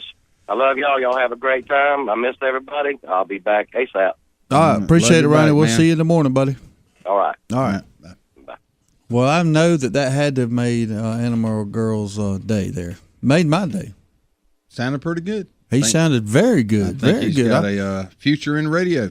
Yeah, he does. He has a face for radio. Hey, maybe Animal Girl heard that. I hope she was listening. She's if she's making her flyer now, she probably just scribbled all over the page, I would imagine. Among other things, I bet she scribbled all right. But let's see here. Here's Let's a take call. this call. Yeah, let's see who this might be. Good morning. You dang right he does. I knew it, boy. You screwed my heart off. I think they heard me. My whole family, I think they heard me. Man, he did a fine job. That's probably I know, the he best. loves me. Yeah, he does. I'm telling you, he does. You know, loves that's all his probably fans. the best happy birthday song I have ever heard right there. I make me so happy. Did you scribble all over your paper when he was singing? No, I was messing up. Well, I couldn't control my mouth. He look. Ronnie is just like me and Steve. We love all our fans, all one of you. Well, all both of you. Yeah. well, he's my boyfriend, so nobody can take him but me. That's right. That's right. Now, we won't tell Miss Angie, his wife, about that, but Well, let me you're right. back down then. Let me back down 100% on that one. You didn't know he was taken, did you? No, I did not. Well, there ain't nothing. Everybody I like that's taken. Oh, man, I know. You know, there's nothing wrong with having a great friend, and Ronnie's a great friend. If you ever need anybody to talk to, he's right there. That's right. We're gonna go fishing, me and Ronnie. I believe he can take you. Well, thank you for calling in. Okay, we got to get to some more stuff. And by the way, happy birthday from Ronnie again. All right, thank you. All right, bye-bye. Bye. 229-253-0995 is the number to call. We're going to take a quick break, though, so if you're about to touch that dial, hang on for about 3 minutes. We'll be right back on Kicks Country 99.5. Service. It's a very simple word, but you'd think it's French. At Deep South Sanitation, our service will never be questioned. We are there when we say we'll be there. If there's a couple extra bags by the can, we pick it up. Deep South Sanitation don't care if the lid won't close. All the more reason to dump it. If you're elderly or disabled, the Deep South Sanitation team will get your can, dump it, and put it back. If trash blew out, we don't leave it, we pick it up. Keep the money you pay for sanitation services local by supporting Deep South Sanitation, a locally owned business. Call Carrie Scarborough today at Deep South Sanitation, 229-559-0200. It's that time of year. People everywhere will be scrambling to find somebody to take care of filing their taxes. Fast Tax and Bookkeeping at 1407 West Hill Avenue, Suite Q has a quick turnaround time and the knowledge to prepare your taxes properly, making sure you are getting what's due. With $25 1040 EZ filings, electronic refunds in a flash, military and college student discounts, and fast and friendly service, drop by and see Lisa Griffiths and the gang at 1407 West Hill Avenue, Suite Q, or give them a call at 229-253-0181 to schedule an appointment. SWAT Graphics, located at 300 South Toombs Street, is the area's #1 graphic design service company. Specializing in graphic banners, stickers, signs, and design, SWAT Graphics can help from concept to completion. If you have a design idea for a company logo, SWAT Graphics can bring it to reality. Maybe you have a logo and just need it placed on a sign, sticker, or banner.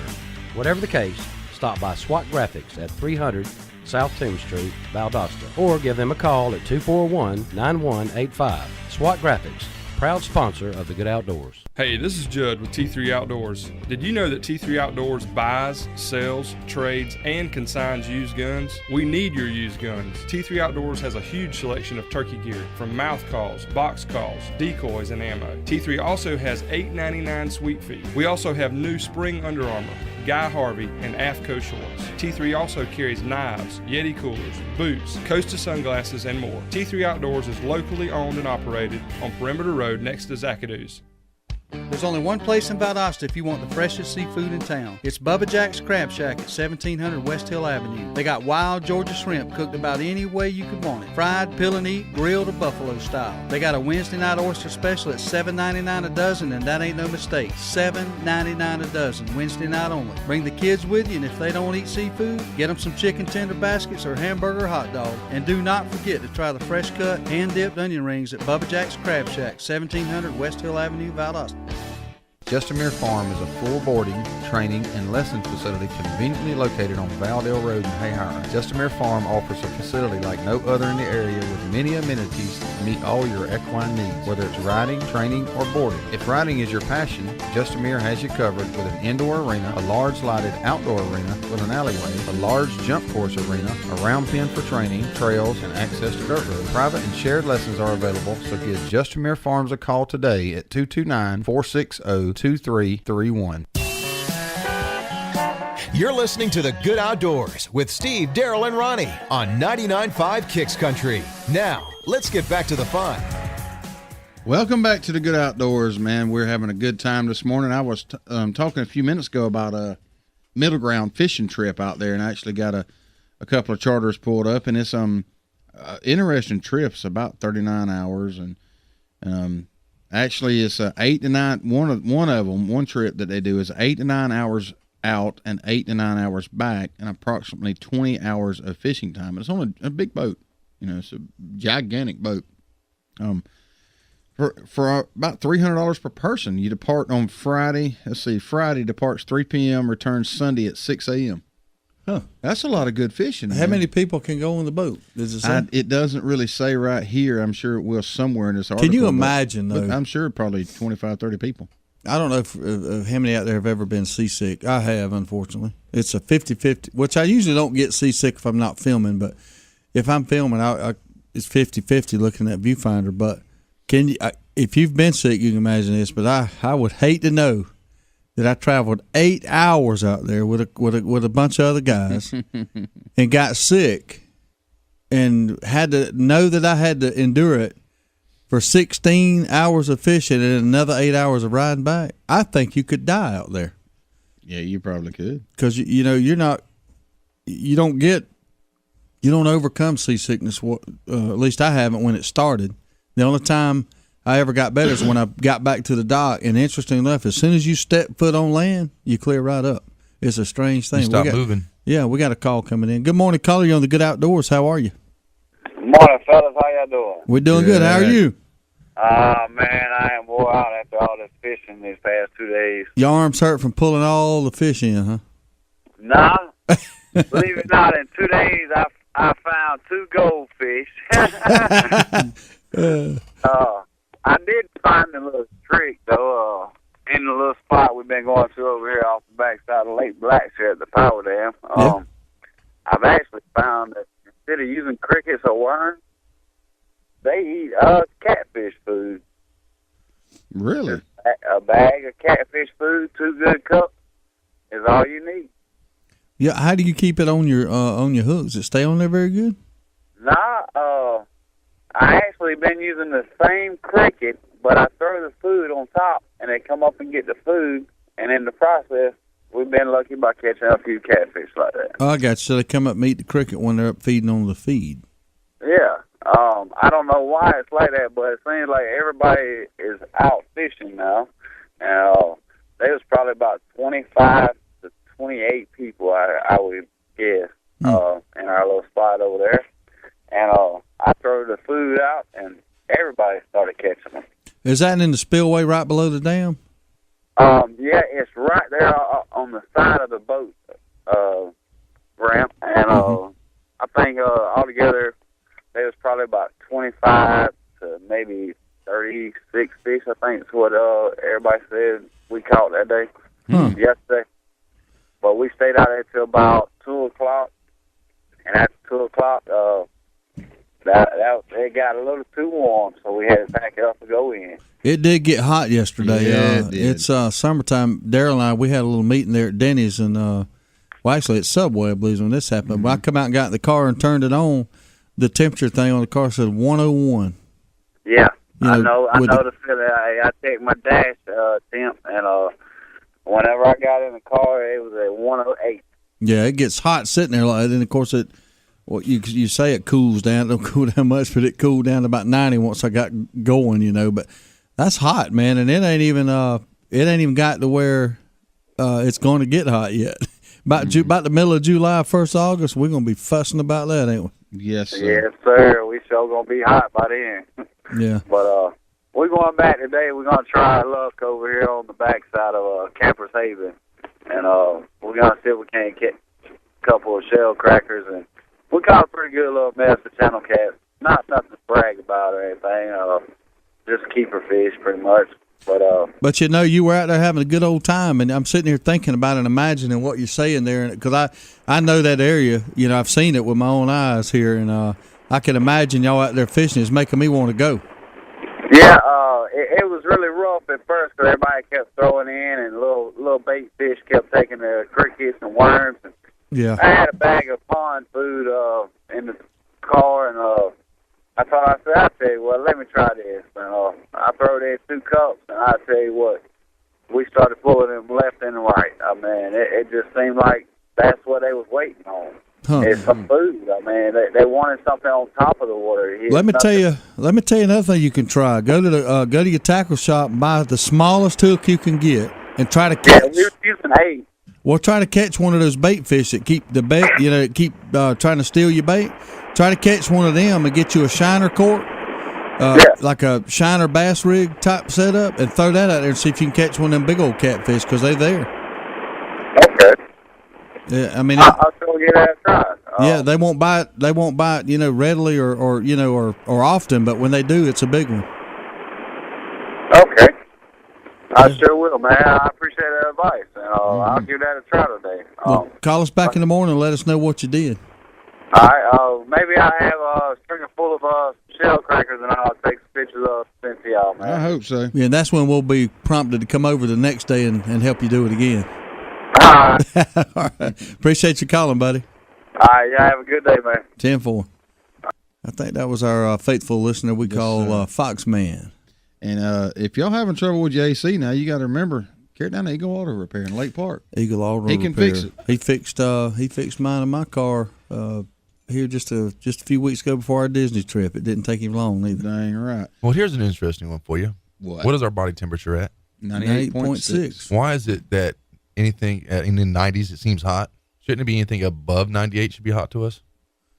Well, I'm not an archaeologist, but just something to make you go It don't make me go You just gave me a headache. Daryl sampleism. A sampleism. That's what that is. A sample. That's our sample on sample. You talk about a fine-tuned machine, though, is your body. Your body. You dang right. Mine's a fine-tuned. Take a look at this. 98.6. If you get 100-degree temperature, that's just less than 4 degrees, dude. Less than 4 degrees. Less than 2 degrees. What now? But when it gets to 100, though, you're burning up. Yeah, your body's a fine-tuned. It's a regulated instrument. Yeah, but my body is a fine-tuned. But you should see me with my shirt off. Well, you think about it though, Daryl. Let me partially answer your question. Your core body temperature is 98.6, not what the outside is. So the closer you reach to your core body temperature on the outside, the hotter you feel. Just think about it. It's interesting though. Hey. Dang good I understand a whole bunch of it. It just makes you go, when you think about it. I've always been slightly hotter than the average man. In his own eyes. Hey, I want to throw something out here this morning. We've got lots of people chiming in. Denver Godwin, Chad Everett, Wanda Stone, and Bulldog C. Hall. Man, we ain't heard from him in a while. Good to hear from you, Bulldog. Tommy Sellers has sent us this picture this morning. And John Billings, he put up one yesterday of a bunch of cleaned in a bucket speckled perch. Well, what's the problem here? Denver Godwin brought us some hog meat. I don't see why this cat can't bring us some fish. I don't either. I don't understand that. I don't understand our audience sometimes. I don't. All we do for them, provide them with this free entertainment, least they could do is bring food. And Jeremy Speaks chimed in and said, Ronnie needs to keep his day job. It ain't like I'm asking them to cook it. Just bring it. We'll cook it. I done worked up good mad about that, man. There's a big difference in showing fish and fish that have been cleaned.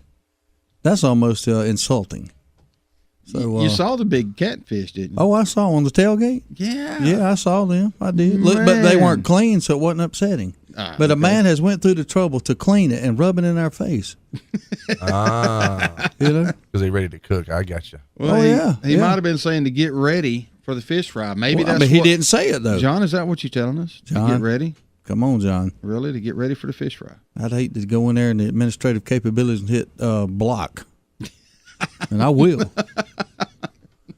Just kidding, man. Speckled perch is to me, my opinion, on the best freshwater fish you can put in your mouth down here. Now, walleye, I don't know how many people have had the privilege to eat a walleye. Not me. Now, that is a good fish there. That's totally, I can't explain it, but that's the best freshwater fish I've ever eaten.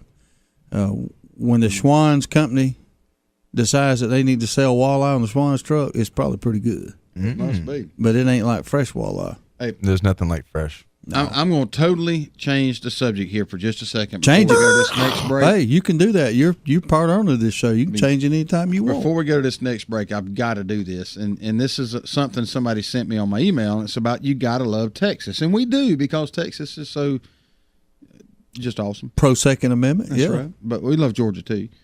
The city of Dallas, Texas, passed an ordinance stating that if a driver is pulled over by law enforcement and is not able to provide proof of insurance, the car is towed.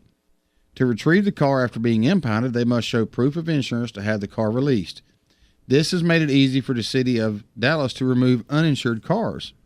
Shortly after the no insurance ordinance was passed, the Dallas impound lots began to fill up and were full after only 90 days. Over 80% of the impounded cars were driven by illegal aliens. Okay? Now, not only must they provide proof of insurance to have their car released, they have to pay for the cost of the tow, a $350 fine, and $20 for every day the car is kept in the lot. Guess what? Accident rates have gone down 47%, and Dallas' solution gets uninsured drivers off the road without making them show proof of nationality. That's a very interesting article, but I'm quite puzzled by two things. What? Number one that I'm puzzled by is, and I am here in Georgia, you have to have proof of insurance. But yet, when they run your tag, it shows whether you're insured or not. So I kind of in Georgia, but in maybe Georgia. not in Texas. Well, that's what I'm saying. So why? I've been pulled over twice in the last year or so, and yeah, they don't even ask me none of that. All they want is your ID card. Yeah, because it shows. Now, what I'm most puzzled at from that article is that you mentioned illegal aliens. And for years, people have been trying to prove the existence of aliens, and now you've said that they identified, and the story's not even about it. We don't know what planet they're from. Are they from Mars, Jupiter? Are they friendly? Obviously, they're pretty friendly. They didn't revolt. Anyway, we're going to take a break, and we'll figure that out when we come back right here on The Good Outdoors on 99.5. Wow, look at Bob trimming the grass. He's so fast. I know, and that mower is so big. And it's got a huge deck. And it cuts the long grass with deep roots so easily. Yeah, Bob's a bad boy. When you want to cut grass like a champion, get yourself a Bad Boy mower from Nashville Tractor. Nashville Tractor carries an exclusive line of Bad Boy zero-turn mowers. See them now at Nashville Tractor in Valdosta and in Nashville. Quitman, Georgia, and antiques go hand in hand. Tammy's Antiques and Consignment, located at 211 East Screven Street in Quitman, is a traditional Southern antique shop with a little twist, offering a consignment program that fits like a glove in the spacious downtown shop. But the real twist is Zumba. That's right, Tammy also offers Zumba fitness classes as well as tanning. Come by and check out the literally thousands of items upstairs and down. And if you have an item that you want Tammy to sell, bring it in. That's Tammy's Antiques and Consignment, 211 East Screven Street, Quitman, or give Tammy a call at 229-506-9146. Attention Outdoor Nation. Adel Outfitters, located at exit 39 on I-75 in Adel, Georgia, has over 18,000 square feet of outdoor unbelievability just waiting on you. Specializing in a wide range of outdoor supplies for everyone, including hunting, fishing, shooting, kayaking, camping, Little League, clothing, knives, boots, you name it, Adel Outfitters has it. They also have that personal one-on-one attention that you just might not be getting from some of the big boxes, and Adel Outfitters has a whole lot less overhead, so you'll be surprised at the deals. So come see us now at Adel Outfitters, exit 39, Adel, Georgia. Woo-wee! Sweet Tea's Smokehouse on South Hutchinson Avenue, Adel is the bomb. You ain't had good old South Georgia barbecue if you ain't been to Sweet Tea's Smokehouse. Ribs, chicken, pork, beef, good grief, this is some fine eating. And it ain't called Sweet Tea's for nothing. Ice cold sweet tea and good old barbecue plate with all the trimmings is what living in the South is all about. Head up Highway 41 north towards Adel. Swing into Sweet Tea's Smokehouse for lunch or dinner. Great southern barbecue like it's supposed to be. And don't forget some of that fine Brunswick stew. Woo-wee! Jones Welding and Industrial Supply has been serving South Georgia and North Florida for over 3 decades. With 9 locations in the South, Jones Welding and Industrial Supply is a full-line distributor for all welding and industrial supplies. The Jones mission is to provide quality products at a competitive price in order to supply the best service available. Jones Welding and Industrial Supply has built a reputation for good, honest, old-fashioned service. For a location near you, visit www.joneswelding.com. Jones Welding and Industrial Supply is a proud supporter of the Good Outdoors. Service. It's a very simple word, but you'd think it's French. At Deep South Sanitation, our service will never be questioned. We are there when we say we'll be there. If there's a couple extra bags by the can, we pick it up. Deep South Sanitation don't care if the lid won't close. All the more reason to dump it. If you're elderly or disabled, the Deep South Sanitation team will get your can, dump it, and put it back. If trash blew out, we don't leave it, we pick it up. Keep the money you pay for sanitation services local by supporting Deep South Sanitation, a locally owned business. Call Carrie Scarborough today at Deep South Sanitation, 229-559-0200. You're listening to The Good Outdoors with Steve, Daryl, and Ronnie on 99.5 Kicks Country. Now, let's get back to the fun. Welcome back this morning to the Good Outdoors radio show, where we've covered a gauntlet of outdoor activity this morning, as always. A veritable gauntlet of topics. And we've had the most wonderful happy birthday song I think that's ever been done. Kind of warms your heart, don't it? On the Good Outdoors. Let me tell you something that's got me upset, and I think we need to rise up. Uh-oh. Let me rephrase that. We need to rise up, baby. There's a restaurant. Oh, wait a minute. I can't hear anything now. There's a restaurant that has been shut down because of the bacon smell coming out of it. Now, first of all, who don't like the smell of bacon? I don't know. So why the heck do you shut it down? They can't keep operating because the bacon smell emanating from it is just causing complaints. But now this is in San Francisco, so let's take that under advisement. But they rather smell the fish around instead of bacon. I guess a San Francisco bacon restaurant, fittingly called Bacon Bacon, okay, was forced to shut its door on Friday after neighbors complained that the porcine aroma wafting from the establishment was too strong. What the heck is wrong with them people? It's bacon, man. I love to smell. I can smell it now cooking it, just reading this. But anyway, according to the San Francisco Examiner, neighbors also alleged the store was illegally dumping bacon grease into the sewer. So that's probably why they got shut down. It's probably not because of the smell, but that's ridiculous. Hey, we got a call coming in. Let's take this call this morning. Good morning, caller. You on the Good Outdoors? Good morning. Good morning. This is Captain Steve Kroll in Steenhatchee, Florida. How are you this morning? Good, Steve. Man. How about yourself? Wonderful. We are doing good. You probably getting geared up to head out there fishing this morning, huh? Yes, sir. All right. The only thing better than fishing on Monday, fishing on Tuesday. You got that right. So what are you going to be going after this morning? What's biting? We're going trout fishing, and red fishing is my main focus when I leave the dock. We wind up, we've got cobia now. We've got Spanish mackerel. May's one of those months where there's a lot of what we call bonus fish opportunities. So the day will be real active. I mean, all day long. So I'm sure that the sun being out in full force and it warming up is making that water temperature rise, and that environment's getting right for those speckled trout and stuff to move in there and feed, isn't it? It is.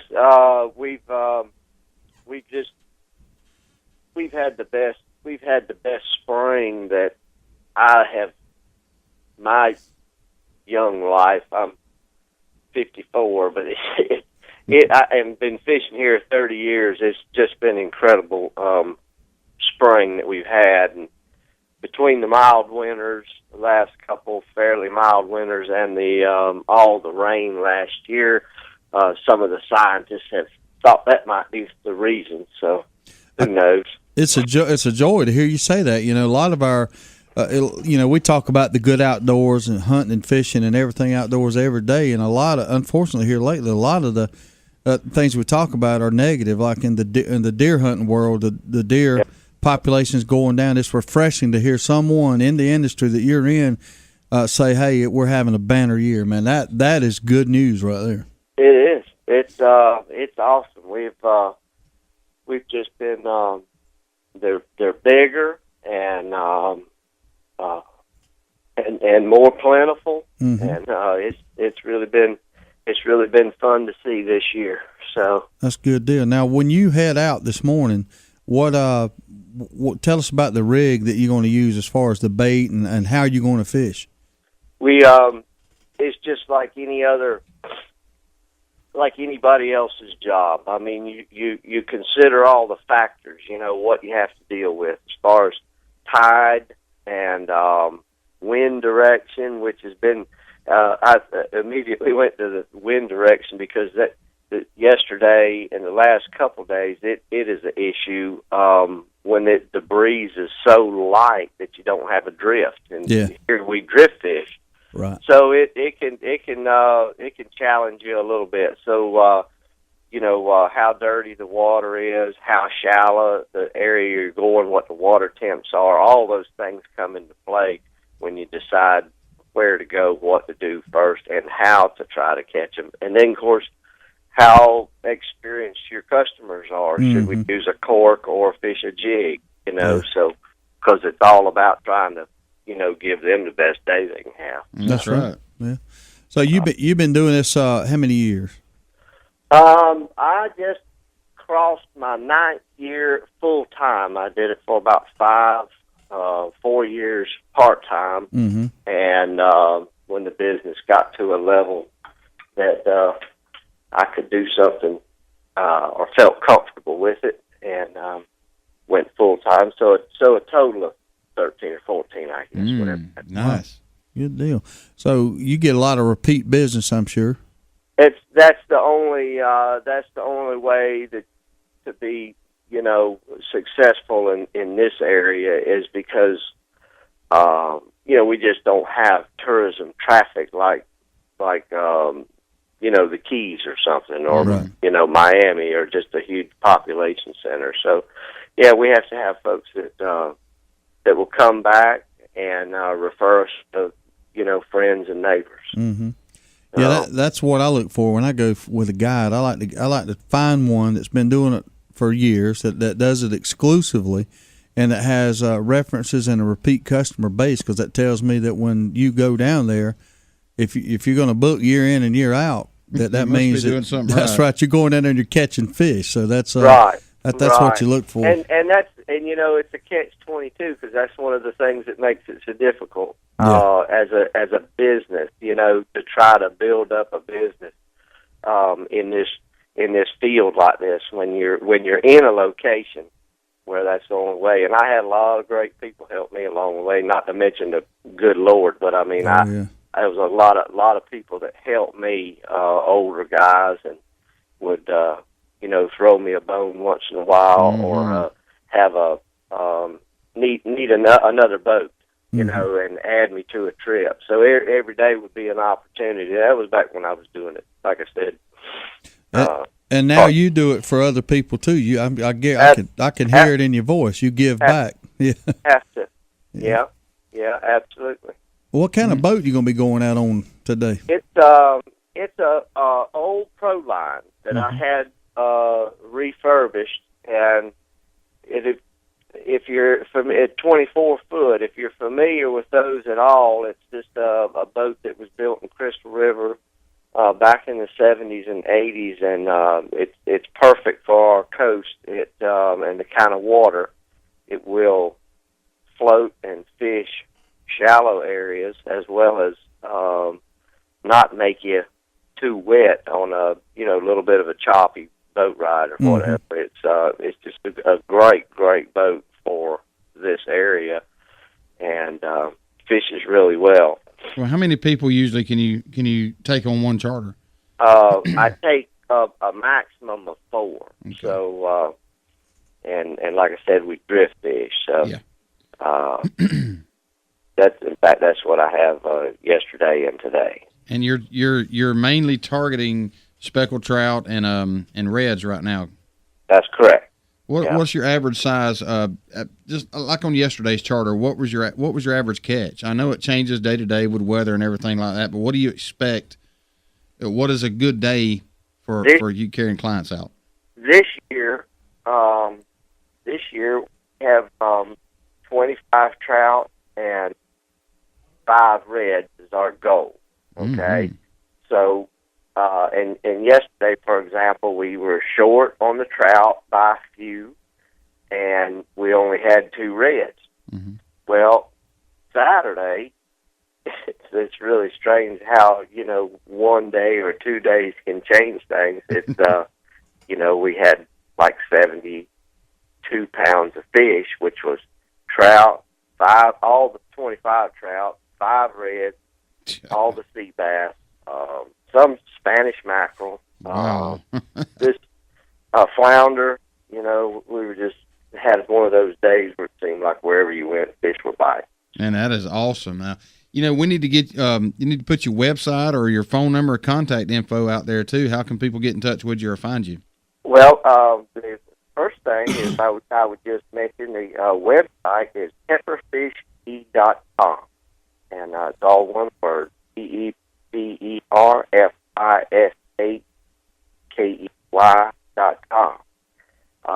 Pepperfishkey.com. And a lot of people ask me, well, what is a pepperfish? I said, well, look at a picture of a speckled trout. Mm-hmm. I think that's what it probably was, maybe an old Indian name or something. Anyway, they can find me on Facebook also, Captain Steve's Pepperfish Key Charters. Captain Steve. And Facebook's a funny thing. I have a little more activity on it than the website nowadays. Well, you're probably going to get a little more. We'll get you accurate information there, and we'll post it on our Facebook page. We've got about 8,000 likes, so we'll encourage everybody to hit your page and like and keep up with the activities down there. What is your, out of curiosity, and you may, if you had to guess, what is the biggest by weight speckled trout that you've ever landed or one of your clients has landed? 29.5 inches, 8 pounds. 29.5 inches, 8 pounds. Reason I asked that is we were reading last week on the cover of Woods and Waters magazine a guy out of I believe it was Jacksonville over there on the other side caught a 15-pounder. Incredible. That is incredible. It may be a line class record, but 7-8 pounds. That's the biggest ones I've ever seen or been around. I've never caught one that big, but I was on a boat where a guy caught one that was 7.5 pounds. That's a monster. But you're talking about a fish that's almost twice as big. That's a big fish. That is just an awesome catch. Anybody that understands catching big trout knows what a challenge they can be. Oh, yeah. And why they're called gator trout. Mm-hmm. There's just a tremendous number of opportunities between the time he bites to get him in the net or something to go wrong. Well, yeah, and one of the things that go wrong is another fish biting him or eating him. That happens in the ocean, don't it? Yes, sir, it does. Sure does. I've actually got your Facebook page pulled up now, looking at some of the photos, man. There's some good days of fishing out there. There's some good trout that's getting put on that boat and good reds. Right. Hey, we appreciate you calling in. We look forward to talking to you each and every week and telling us about what's biting and what you're catching. And, like we discussed yesterday, man, call in every week or twice a week and let us know what's going on and any tournaments and events you're doing down there. Be glad to. All right. Great talking to you, man. We'll be talking to you soon. Captain Steve Cole, nice hearing from you. Thank you. Y'all have a good day. All right, you too. We're going to run off and take a break here on The Good Outdoors. We'll be right back in 3 minutes. So, Dawson, is Dad still ill about you calling him out on his shooting ability? I don't think so, but I have seen him on the range a lot more lately. Dad always says practice makes perfect. That's what he says, but I don't think it works for adults. Why do you say that? Well, from the look of the scorecard, it's making it worse. Dawson, bring me some more shotgun shells. Okay, Dad. If you need some practice, come by Southwind Clays and Quail on the Quitman Highway just past the river headed towards Quitman. With a top-notch clubhouse, a 5-stand, sporting clays range, as well as a rifle and pistol range, Southwind has what you need to succeed. World-class quail hunting is also available with some of the finest bird dogs around. Dad sure shoots a lot. Yeah, if he keeps this up, Mom's gonna be mad. Why is that? Because he's spending all Mom's shopping money on shotgun shells. Hi, I'm Barry Broom with Allstate Insurance Company. I'm a big fan of the great outdoors. There are many recreational activities that allow us to enjoy God's creation. There's boating, camping, hunting, hiking, fishing. Think about all the gear, equipment, and vehicles that we have that make those times outdoors so memorable. When it comes to protecting and insuring your firearms, your boat, RV, camper, four-wheeler, even your golf cart, think of me, Barry Broom, your Allstate agent. Call me at 229-244-9856 or visit me online at barrybroom.com. Go make a memory. Enjoy your great outdoors. With over 40,000 machines in the field, the pro's choice is Dixie Chopper. Be a pro, buy a chopper. Built right here in America with one simple goal. Build a mower that cuts more grass and doesn't break when you use it. Be a pro, buy a chopper. With Chopper's price, performance, and reliability guarantee, make the smart choice. Be a pro, buy a chopper. Val Optics on Patterson Street in Valdosta, Georgia has been providing 1-hour service for 25 years. From eyeglass repair to eye exams conducted by one of 2 on-site optometrists, Val Optics is there for all of your eyesight concerns. There is no need for an appointment and most insurances are accepted. Val Optics also accepts outside prescriptions. So if you need eyeglass repair or an eye exam, stop by Val Optics at 601 North Patterson Street, Valdosta, Georgia. 25 years in business says it all. So you need a car, truck, or SUV? Look no further than Midway Auto Emporium at 4189 Bemis Road, Valdosta, Georgia. Cameron and Melissa Tucker has been serving the Valdosta area for over 7 years now. They are a family-owned and operated local business with hometown values and still believe in handshake deals. With a great selection of used cars, trucks, and SUVs, with a Carfax report on every one of them, along with bank financing at all credit levels and interest rates as low as 1.85% with approved credit. 4189 Bemis Road, or visit their website at midwayautoemporium.com. It's the Good Outdoors on 99.5 Kicks Country. Now, let's get back to the fun, talking about everything to do with the outdoors with Steve, Daryl, and Ronnie. Welcome back to the Good Outdoors on 99.5 Kicks Country. This is our wrap-up segment brought to you by Southwind Sporting Clays and Quail. Out just past the river on the right, headed towards Quitman. All your sporting clays needs. Book you a fine quail hunt out there, rifle and pistol range, a great facility to entertain corporate outings or birthday parties. Y'all get out there and check John out, and he'll be glad to accommodate you. It's a hidden gem right here among us, and y'all need to get out and check it out. Very popular place. We're going to take a call real quick, I think. We got one coming in. Good morning, caller. You're on the Good Outdoors. How are you? Shut up, Chuck. What's up, guys? What's going on? Hey, I figured out why Ronnie didn't show up today. Why is that? I think Miss Angie listened to that show Friday and she rose up on that head. Yeah, rose up. She's rising up, wasn't she? That could be it right there. I tell you, Miss Angie got some competition there. I don't know. I don't know if it's stiff competition, but then again, I think we kind of broke Anima Girl's heart this morning when we let her know that there was I heard the air Miss Angie. I heard the air go out of the balloon. Yeah, just fizzled away there. Broken heart. That's all right. Hey, Dale, that was a good idea about getting that captain to call in, man. That report, man. That's pretty awesome. Yeah, that was actually set up by Ronnie last week. Ronnie and Mike Farmer had a big hand of that, good friend of ours, and he helped set that up, and we're going to make it a weekly segment. Well, you know what you and I talked about. I talked to him yesterday, and he's gonna. I told him about it, and I'm gonna talk to him about it this weekend. So he may be calling next week too. So. By all means, do that. There's people interested in it. Two different ends of water, right? Yep, and 2 different species of fish. You're going more after tarpon, aren't you? That's right, bud. I can't wait. That's right. Good deal, man. Good luck, and you got to send us some pictures. All right, guys. Y'all have a good one, man. I'll holler at you later. All right, brother. We'll see you. Thank you, buddy. We need to jump right into the weather report this morning and run a little bit behind. It is 67 degrees, a balmy, hot 67 degrees outside right now.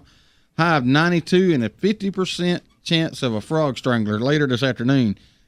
Good chance of rain today, 50%. 10-mile-an-hour wind, low tonight, 68 degrees. High tomorrow, 91 degrees with 30% chance and a 40% chance on Thursday. But basically, almost 70 degrees for a low until Saturday and 90s for highs. So summertime is here. Yeah, it's that time of year where it's going to get in a pattern where it might rain and it might not. I mean, that sounds crazy, but that's it's kind of hard to deal with. It's going to be a lot of little league ball games rained out and things like that. Sure will be. We have a feral hog problem here. We've had we've got a terrible feral hog problem. You know what Australia has? A feral kangaroo, camel. Camel? Yeah. Camel problem has no easy solution. They were imported in the 1800s, and they're just taking over. They become a major headache for local landowners. So I wonder what it would be like to hunt camels. I don't believe I have an interest in that.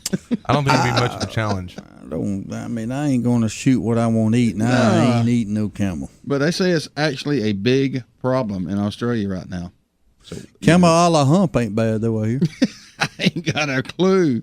But that's just that was an interesting thing to me, It's a feral hogs. Maybe they're meaning hogs, but they meant camels in Australia. So they're trying to figure out a way to control the population of feral camels. I thought you were going to say kangaroos or something like that. I was messed up because I did too. I never thought camels. I think I saw a lot of videos of Australia. I've never seen too many camels. Yeah, I saw it. Good point. I never knew they had camels down under, but it says they imported as a cheap and hardy means of transport. The number of humpback camels down under has since exploded to more than 1 million and become a major headache for local landowners as a growing concern for ecologists. They have very few natural predators. I don't even think a lion would want to tangle with a dadgum. Really? With a camel? Have you ever seen the foot on a camel? Well, a camel will spit on you, too. Yeah, that's just wrong. Yeah, that ain't nice. I would slap the taste out of a camel's mouth if he spit on me. So they drink the water holes dry. They got that big old hump to store it all in. Yeah, that hump holds like 500,000 gallons of water.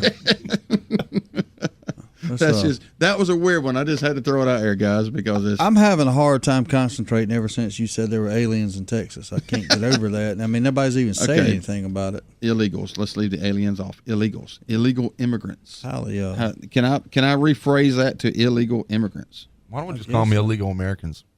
Well, they're not Americans. Can't call them. Because that's why they're illegal. They're illegal, but they're not Americans. That's why they're illegal. If they were Americans, they wouldn't be legal. I don't know. It seems like I know what you're talking about. You need to stick to things. Be used in a nicer way. You need to stick to things like camels. I want to give a shout out to Aladdin. I want to give a shout Aladdin. I want to give a shout out to Wilbur Hughes and the people at Bathcraft listening in this morning. Thanks for listening, guys. We're here every Monday through Friday, 4 a.m. to 6 a.m. Bathcraft's been there a long time. Long time. Yeah. Y'all give us a call and tell us about something you're interested in the good outdoors. Anytime, 229-253-0995. We want to hear from the audience. I think that if a local business here is running a night shift, it's let's say it's a factory or a distribution center like Home Depot's distribution center out here. I think that if they would broadcast the Good Outdoors live over the intercom system, production would go through the roof. I think it would go the other way. Because everybody's going to stop to listen. No one's going to want to work. They want to really catch all the information you're giving out. Well, there's nothing wrong with listening while you work. I mean, everybody saw him whistle while you work. Why can't you listen? Brad Maryland's listening on his way to work this morning. He sent us a message. Good morning, Brad.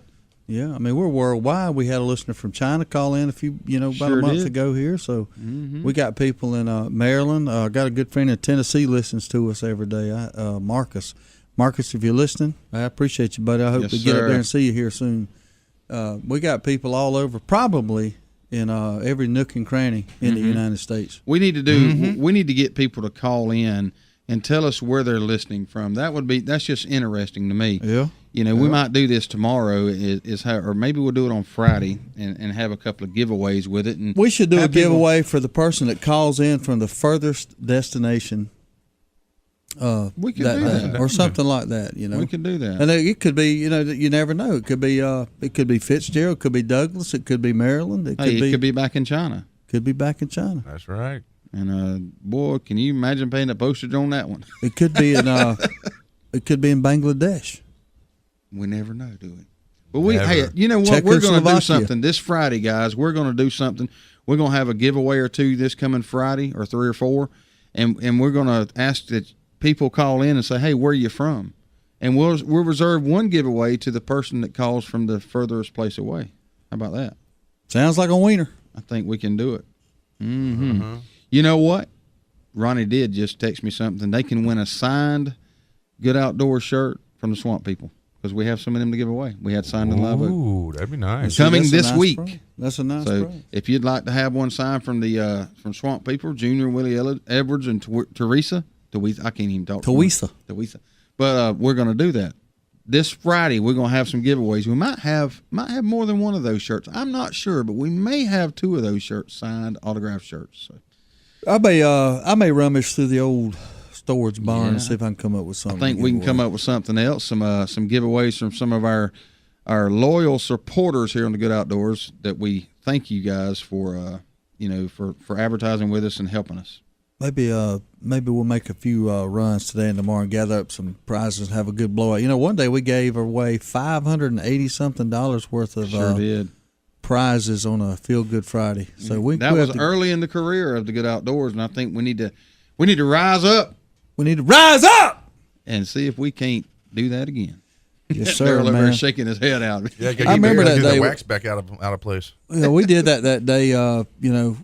And we had a bunch of calls, probably 30 or 40 calls that they're trying to win prizes. And I think we'll dig into the old vault, maybe go into the old beard of Aladdin here and see what we can pull out. And we've probably got some stuff hanging around in there we can give away. And if anybody wants to come join us on Friday and bring us something to eat, Oh, yeah, awesome, donuts. Awesome. Donuts would be good. Anything. Bacon, sausage. eggs, sausage.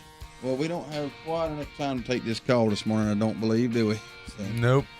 Thanks for listening to the Good Outdoors, There's probably everybody. somebody with food, too. That's the sad thing. That's sad. Appreciate everybody listening this morning. Appreciate the calls. Y'all check out Steve Cole's Facebook page, Look at Some Big Fish, and give us a call in the morning.